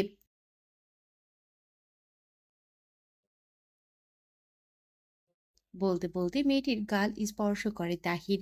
ভয়ে এবার দু চোখ ভেঙে জল নামে মেয়েটির। ও কথা বলতে পারে না, শুধু চেয়ে থাকে ভয়ার্থ দৃষ্টি নিয়ে। সেও কক্ষ আর কে বসেছিল হুর। তখনই দরজায় নক পড়ে। ও কথা বলে না, মৌন থাকে। ভয় বিছানার সাথে লেগে যায় পিঠ। দু চোখ ভিজে অশ্রুতে। তাহিরের বলা কথাগুলো কানে এসে বাজতে থাকে। সম্পর্ক ভাঙার রিমঝিম শব্দ ভেতরটাকে দহন দেয়। কম্পন ধরে শরীরে। তবুও ওঠার সাহস পায় না। এমনকি কথাও বলে না। বসে থাকে হাঁটুতে মুখ গুজে। এবার দরজায় নখের সাথে সাথে বেজে ওঠে কণ্ঠটাও। হুর, দরজাটা খোলো, খোলো প্লিজ। আমি এসেছি। খোলো প্লিজ। শব্দগুলো কানে পৌঁছানো মাত্রই মেয়েটার বুকের ভেতরে থাকা ভয়ের দল আরো বেশি করে আন্দোলন করে। ও কয়েক মুহূর্ত দ্বিধায় ভোগে। তারপর দ্বিধা ভেঙে ছুটে আসে দরজার কাছে। ত্বরান্বিত হয়ে দরজা খুলতেই দেখতে পায় মানুষটাকে। মেয়েটি নিজেকে ধরে রাখতে পারে না, লুটিয়ে পড়ে সেও মানুষটার বুকে। শক্ত হাতে চেপে ধরে শার্ট। এই আলিঙ্গন জাহিনের হৃদয়কে স্পর্শ করে যায়। মেয়েটি অবলম্বন চাচ্ছে, চাচ্ছে এক টুকরো ভরসা। জাহিন তা পূর্ণ করে। দুহাতে মেয়েটিকে জড়িয়ে নেয়, আদুরে ভাবে বলে, এই বোকা মেয়ে, দরজা আটকে ছিলে কেন? জানো ভয় লাগছিল। আসলে মেয়েটা বোকা। বোকা না হলে এভাবে দরজা লাগিয়ে বসে থাকতো না। তাহিরের বলা কথায় সম্পর্ক ভাঙার ভয়ে কান্না করতো না। জাহিনুকে শান্ত করতে আদরের সাথে মাথায় হাত বুলিয়ে দেয়। কান্নাকাটি করে চোখ ফুলিয়ে ফেলেছো, দেখি তো। বলেই মেয়েটির মুখশ্রী দু হাতের তালুতে নিয়ে আসে। তখনও কাছে বোকা মেয়েটা। জাহিন মুগ্ধ নয়নে দেখে এই মেয়েটাকে কাঁদলেও যে ভীষণ সুন্দর লাগে। তবে এই কান্নাটা যে ও বেশি সময় সহ্য করতে পারে না। তাই কান্না থামাতে দু হাতের তালু দ্বারা গালে জমে থাকা নোনা জলের বিন্দু মুছে দেয়। কিছুটা শক্তভাবে বলে, আবার কাঁদলে ঠাস করে চড় লাগাবো। কেঁদে অস্থির বাচ্চাদের মতন করলে চলে? মেয়েটি তখনও কিছু বলে না, চেয়ে থাকে মানুষটার মুখশ্রীর পানে। এই মুখশ্রীর মানুষটাকে ধীরে ধীরে সে অন্তরে লালন করতে শুরু করেছে, প্রকৃত ভালোবাসায় সামিল করে চলেছে, তার অন্তরে শুদ্ধতা দিয়ে আলিঙ্গন করেছে। কিন্তু সেটা যদি ভেঙে যায়, এই ভয়েই তো ওর অন্তর কাঁপে। কেঁদে ফেলে পুনরায়। জাহিন ফ্যাল ফ্যাল করে চেয়ে থাকে, হতাশ হয়, তবে মুখশ্রীতে কোনো বিরক্তি রাখে না। একদম নিরলসভাবে আরো একবার চোখের পানি মুছিয়ে দিতে দিতে বলে, কান্না কেন করো? কান্না যদিও থামছে না, তবে মুখ খুলে মেয়েটি। ওর হাত দুটো তখনও মানুষটার পিঠ খামছে আছে। ভাঙা ভাঙা কণ্ঠে ও বলে, আমাকে ছাড়বেন না কখনো। কথা দিন কখনো ছাড়বেন না। কথা দিলে কান্না থামবে? জানি না, আমাকে ছাড়বেন না বলেন। কাঁদতে কাঁদতে ওর চাতক পাখির মতো চেয়ে থাকে। উত্তরে তৃষ্ণায় বুক ভারী হয়। ওর এমন মুখশ্রী জাহিনের হৃদয়কে শান্ত করে। ও এইটুকু বোঝে মেয়েটি তার প্রতি আসক্ত হয়েছে। মিছে মিছে ভয় পাচ্ছ? আমি তোমাকে কেন ছাড়বো? তিন কবুলের শক্তি এত কম নয় হুর। দেখো, তোমাকে ছেড়ে যেতে মন সায় দিচ্ছিল না, তাই তো চলে এলাম। বলো তো, আমার কোনো আচরণে তোমার মনে হয়েছে তুমি শুধু আমার প্রয়োজন? বলো, মনে হয়েছে এমন কিছু? আমি তো তোমাকে শুধু প্রয়োজনে বিয়ে করিনি হুর, তোমাকে প্রিয়জন করতে চেয়েছি, অন্তরে জায়গা দিতে চেয়েছি, তোমার অন্তরে নিজের জায়গা করতে চেয়েছি। আমি কি তোমার অন্তরে নেই? শেষ প্রশ্নে হুরের কান্না থামে। ও চমকায়, দৃষ্টি ঘুরে এদিক সেদিক। জাহিন তার শক্ত হাতে পুনরায় মেয়েটির গল স্পর্শ করে। বলো, তোমার অন্তরে আমি আছি নাকি নেই? এই ছোট্ট প্রশ্নের জবাব ছোট্ট অর্থেই দেয়া সম্ভব, তবুও মেয়েটি দ্বিধায় ডুবে। মিথ্যে জবাব দেবে না সে, তাই চোখ বন্ধ করে অন্তরকে প্রশ্ন করে এই মানুষটার স্থান নিয়ে। উত্তরটি মিলে যায় তখনই। এই মানুষটার স্থান তার অন্তরে রয়েছে। যে মানুষটাকে দু চোখে হারায় সে, সেই মানুষটার স্থান তো অন্তরে থাকবেই। ও চোখ মেলে যায়। চোখে তখনও বিন্দু বিন্দু জল।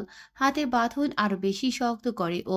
মাথা থাকে প্রিয় স্বামীর বুকে, জবাবে বলে, আপনি আমার অন্তরে আছেন, সব সময় থাকবেন, কোথাও হারাবেন না। ঠিক এই জবাবটি চেয়েছিল জাহিন। ও আলগোছে মেয়েটির মাথায় হাত রেখে। আদুরে স্পর্শে বোধ হয়ে যায় মেয়েটি।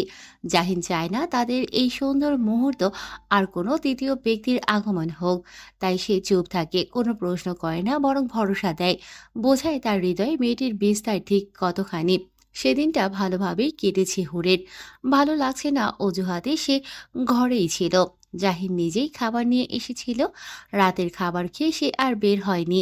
প্রিয় স্বামীর বক্ষে মাথা রেখে শান্তির ঘুমটি দিয়েছিল। ওদিকে তাহির নামের অভিশাপটি ভেতরে ভেতরে জ্বলছিল। শুভ্র সকালে পৃথিবীর বুকে আলো পৌঁছানো মাত্রই তার দরজায় নখ পড়ল। ভ্রু কুঁচকে দরজা খুলতেই দর্শন ঘটল জাহিনের সাথে। জাহিন অধরে হাসি রেখে বলল, ভেতরে আসি? তাহির মানা করল না, সরে দাঁড়াল। এতে ধীরে ঘরের ভিতরে প্রবেশ করল জাহিন। ঘরের উপর রাগ উঠিয়েছ মনে হচ্ছে। চারপাশে নজর বোলাতে বোলাতে বলল জাহিন। তাহিরের মাথা সর্বদাই উত্তপ্ত। সে হুটহাট যে কোনো কাজ করে বসে। এবার ও তার ব্যতিক্রম হলো না। রাগে কটমট করতে করতে ও বলল, যেন কিছু বোঝেনি এমনভাবে তাকালো জাহিন। তাহিরের রাগ আরো বৃদ্ধি পেল। ও এগিয়ে এসে বরাবর হলো। জাহিন কিন্তু একটুও রাগলো না, ও বরং শান্ত সুরে বলল, তোমাকে জ্বালাতে কেন আসবো? বরং তুমি আমার হবু স্ত্রীকে নিয়ে পালিয়ে গিয়েছিলে, শুনেছি সে নাকি তোমায় ধোঁকা দিয়েছে। নীরবে আঘাত করায় বরাবরই পারদর্শী ছেলেটা। তাহিরের রাগ ক্রমশই বৃদ্ধি পায়, তবে সেটা প্রকাশ করে না। ও বরং বলে,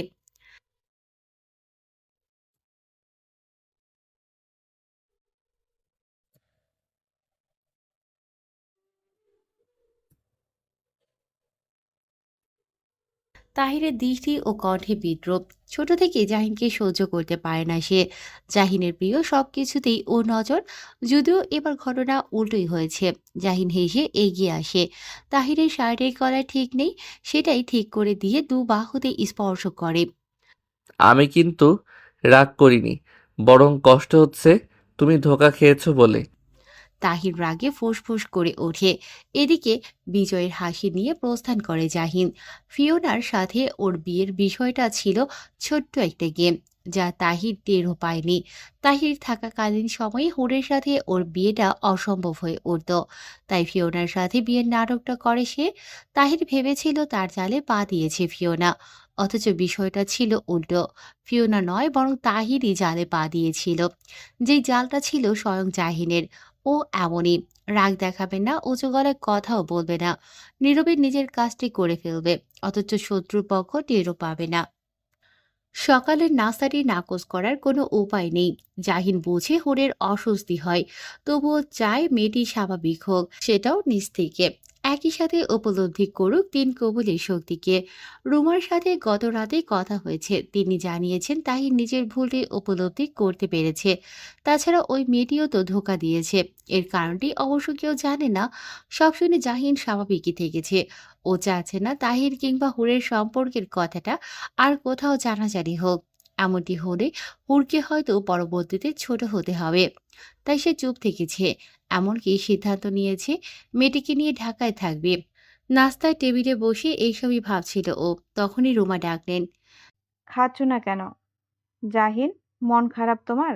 দৃষ্টি মেলে তাকায় জাহিন, ছোট করে বলে, না, তবে একটা কথা ভেবেছি, কি?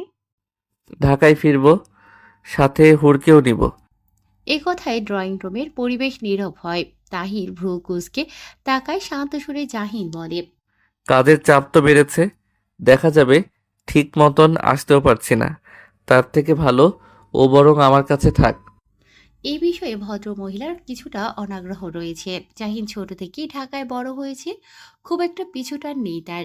তাই বাড়িতে ফিরে না বললেই চলে।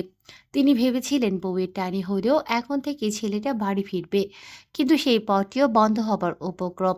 তিনি হতাশ হয়ে পড়লেন, তবে কিছু করার নেই। তাহিরের করা অন্যায়টি তার হৃদয়কে এখনো দহন দেয়। জাহিন ও হয়তো মন থেকে তাহিরকে ক্ষমা করতে পারছে না। বাড়িতে অবস্থান করলে দু ভাইয়ের মাঝে দ্বন্দ্ব তৈরি হওয়ার সম্ভাবনাও রয়েছে। সবকিছু মিলিয়ে তিনি বলেন, ঠিক আছে, তুমি যেটা ভালো মনে করো। পুরো ঘটনায় তাহির আর হুর চুপ ছিল। দুজনের কেউই কথা বলেনি, তবে মনে মনে হুর স্বস্তি বোধ করে। এখানে থাকলে তাহিরের মুখোমুখি হতে হবে, এতে করে ওর অন্তরের ভয়টি আরও বাড়বে। বিষয়টি ভেবে নিয়ে মনে মনে জাহিনের প্রতি কৃতজ্ঞ হলো হুর। সবকিছু ভেবে চিন্তেই সিদ্ধান্ত নিয়েছে জাহিন। ও চাইলেই তাহির আর হুরের অতীত নিয়ে খোলামেলা কথা বলতে পারে, কিন্তু এখানেও একটা ভয় রয়েছে। ওদের সম্পর্কটা সবে একটু একটু করে প্রস্ফুটিত হচ্ছে। এই সময়ে অতীত খোলামেলা হলে দুজনের মাঝে দূরত্ব তৈরি হওয়ার সম্ভাবনা রয়েছে। ওর হয়তো ভাববে জাহিন তাকে মন থেকে মেনে নিতে পারছে না, অথবা নিজেকে ছোট মনে করবে সে। তাই ও চায় যদি বিষয়গুলো সামনে আনতেই হয়, তবে সেটা হুরই আনুক। এমন তো নয় সে কিছু জানে না, ও তো জেনে বুঝেই মেয়েটিকে ভালোবেসেছে। হুর তখন তৈরি হচ্ছে, ব্যাগপত্র গুছিয়ে নিচ্ছে। জাহিন এগিয়ে এসে সাহায্য করার প্রয়াস করতেই মেয়েটি মুখ খুলল। ওখানে আমরা সবসময় থাকবো? বলা যায় মাঝে মাঝে এখানে বেড়াতে আসবো শুধু। ও, বলেই মৌন হয় হুর। জাহিন একটু বোঝার চেষ্টা করে, তারপর বলে, মন খারাপ মনে হচ্ছে? না তেমন কিছু না। কিছু বলার থাকলে বলতে পারো। সামান্য দোমনা খেলা করছে মেয়েটির মুখশ্রীতে। ও ভেবেছিল এখানকার ভার্সিটিতে ভর্তি হবে, পড়াশোনাটা চালিয়ে যাবে, কিন্তু এখন তো ঢাকায় চলে যাচ্ছে। হুর, মেয়েটা তখনও দোটানায় ডুবে। ভরসা দিতে জাহিন তার দু হাতখানা বাহুতে রাখে। বলো, কোনো বিষয় নিয়ে চিন্তিত তুমি? ঢাকায় যেতে ইচ্ছে করছে না? তেমন না, তাহলে? ভেবেছিলাম পড়াশোনাটা চালিয়ে যাব। বাক্যটা বলে মাথা নত করে মেয়েটি। জাহিন হাসে। এই সামান্য কথা বলতেও মেয়েটির মনে এতটা দ্বিধা। চিন্তা করো না, আমি তো আছি। আগেই ভেবেছি ঢাকায় আমার বাসার কাছে অনেক ভালো ভালো ভার্সিটি আছে, সেখান থেকে পড়াশোনা করতে পারবে। বোকা মেয়ে, সবকিছু আমার মাথায় আছে। আদরের সাথে গালখানা ছুঁয়ে দিল জাহিন। হুর মায়া কৃতজ্ঞতা নিয়ে পুরুষটির দৃষ্টির সাথে দৃষ্টি মেলালো। তার সাথে এই মানুষটার বয়সের ফারাক রয়েছে, গুনে গুনে 9 বছরের বড় মানুষটা, অথচ তাকে কতটা বোঝে। রুমা জাহিরের আসল মা না হলেও ছেলেটার প্রতি কোনো কালেই অবহেলা ছিল না তার। তিনি সবসময় ছেলেটাকে নিজের কাছে রাখতে চেয়েছেন, তবে দূরত্ব বজায় রেখেছে জাহিনী। ওর ওপর কখনোই জোর করেনি তিনি, সবসময় চেয়ে এসেছে ছেলেটা ভালো থাকুক। আজও তাই চেয়ে যাচ্ছেন। বিদায়ের আগ মুহূর্তে হুরের সাথে দেখা করলেন তিনি, মাথায় হাত বুলিয়ে বললেন, জাহিন খুব ভালো মনের, নম্র, ভদ্র, শান্ত। ওর সাথে তোমার সংসার দারুণ হবে। তুমি শুধু ওর হাতটা শক্ত করে ধরে রেখো। হুর কৃতজ্ঞতার সাথে দৃষ্টি নামালো, তারপর বলল, আপনি দোয়া করবেন মা। তা তো করবই মা, তোমাদের জন্য দোয়া আছে আমার। অমন সময় ঘরে প্রবেশ করল জাহিন। গাড়ি তৈরি। রুমা এগিয়ে এসে ছেলের বরাবর দাঁড়ালেন। এবার গেলে নিশ্চয়ই অনেক পরে আসবে। সম্ভব হলে আগেই আসবো। সেই অপেক্ষাতেই রইলাম। ঠোঁট সামান্য প্রসারিত করে পাশ কাটিয়ে গেল জাহিন। কাভার থেকে প্রয়োজনীয় কিছু জিনিসপত্র বের করে বলল, হুর, এগুলোও নিয়ে রাখো। হুড় তড়িঘড়ি করে এগিয়ে গেল, সবগুলো কাগজ লাগেজে ভরে নিল। সেদিকে তাকিয়ে উষ্ণ একটি হাসি এলো রুমার ঠোঁটে। তিনি জানেন এদের দুজনের সংসার দারুণ হবে, এরা সব সময় ভালো থাকবে। তবুও সব সময় এদের ছোট্ট সংসারের জন্য দোয়া করবেন তিনি। বের হতে হতে প্রায় সন্ধ্যা হয়ে এলো। তাহিরের সাথে দেখা হয়নি কারোরই। আগ বাড়িয়ে জাহিনও চায়নি দেখা করতে। যে যার মতন রয়েছে, এটাই ভালো। গাড়িতে উঠে বসতেই রুমা ব্যস্ত ভঙ্গিতে বললেন, তাহিরটা যে কথায় গেল। তিনি কাউকে একটা ডাকতে চাইছিলেন, তবে জাহিন বাধা দিয়ে বলল, দেরি হয়ে যাবে। ও থাকুক নিজের মতন। এমনিতেও ফিওনার দেয়া ধোকায় কষ্ট পেয়েছে। এই মুহূর্তে রুমা কি বলবেন বুঝতে পারলেন না। তিনি শুধু ফ্যাল ফ্যাল করে চেয়ে রইলেন। হুর বিদায় জানালো, তারপরই গাড়িটা চলতে শুরু করলো। গাড়িটা যত আগাচ্ছে হুরের হৃদয় ততটাই শান্ত হচ্ছে। অবশেষে তাহির নামক অশান্তির থেকে মুক্তি পাচ্ছে সে। ও মনে মনে ভেবে নিয়েছে, এই বন্ধনটা আরেকটু দৃঢ় হলেই জাহিরের সাথে সবকিছু নিয়ে আলোচনা করবে। হৃদয়ের দ্বিধা ভেঙে তৈরি করবে সুন্দর এক দ্বিধামুক্ত সংসার। বিষয়টি ভাবতেই মেয়েটির দু চোখ অশ্রুতে ভরে ওঠে। জাহিন ফাঁস পেতে চায়, অশ্রুসিক্ত নয়ন দেখে শুধায়। চোখে জল কেন? মেয়েটি উত্তর দেয় না, ওড়নার করে জল মুছতে থাকে, তারপর বলে, এমনি চোখে যেন কি পড়েছে। ওর কথায় জাহিন হাসে। মন পড়ার ক্ষমতা না থাকলেও মেয়েটির হৃদয়ের অনেক কথাই সে বুঝতে পারে। তাই তো চোখের জল দেখেও বিচলিত হলো না সে, কারণ ও জানে এই অশ্রু দুঃখে থেকে নয়, এই অশ্রু সুখের। মেয়েটির এই সুখ সুখ অনুভূতি আরেকটু বাড়াতে হাত বাড়ালো ও, আদরের সাথে গাল স্পর্শ করে দিয়ে বলল, সবসময় মনে রাখবে, তুমি আমার শুধু প্রয়োজন নও হুর, যাকে প্রয়োজন শেষে ফেলে দিব। তুমি হলে আমার সেই প্রিয়জন, যার প্রয়োজন কখনোই ফুরাবে না। শেষ নিঃশ্বাস অবধি এক থাকবো আমরা। অবলম্বন পেয়ে মেয়েটার সুখের অশ্রু আরো বৃদ্ধি পায়। ও চোখে জল নিয়ে মুখশ্রীতে হাসি ফোটায়। একইভাবে হাসে জাহিনও, হাত সরিয়ে নিয়ে মনোযোগ দেয় সামনের দিকে। এদিকে হুর মাথা এড়িয়ে দেয় সিটের সাথে, চোখ বন্ধ করে। হৃদয়ে আগে সুন্দর একটা সংসার, যেই সংসারে কোনো দ্বিধা নেই, নেই কোনো তৃতীয় ব্যক্তি। এই সংসার শুধু জাহিন ও হুরের একান্ত ও ভালোবাসার। আমাদের আজকের গল্পটা এই পর্যন্তই ছিল। আমাদের এই গল্পটা আপনাদের কাছে কেমন লেগেছে তা সবাই কমেন্ট করে জানাবেন কিন্তু। সবাই ভালো থাকবেন, সুস্থ থাকবেন। আবার দেখা হবে নতুন কোনো একটা প্রেমের গল্পে। সে পর্যন্ত সবাই অপেক্ষায় থাকুন। আল্লাহ হাফেজ।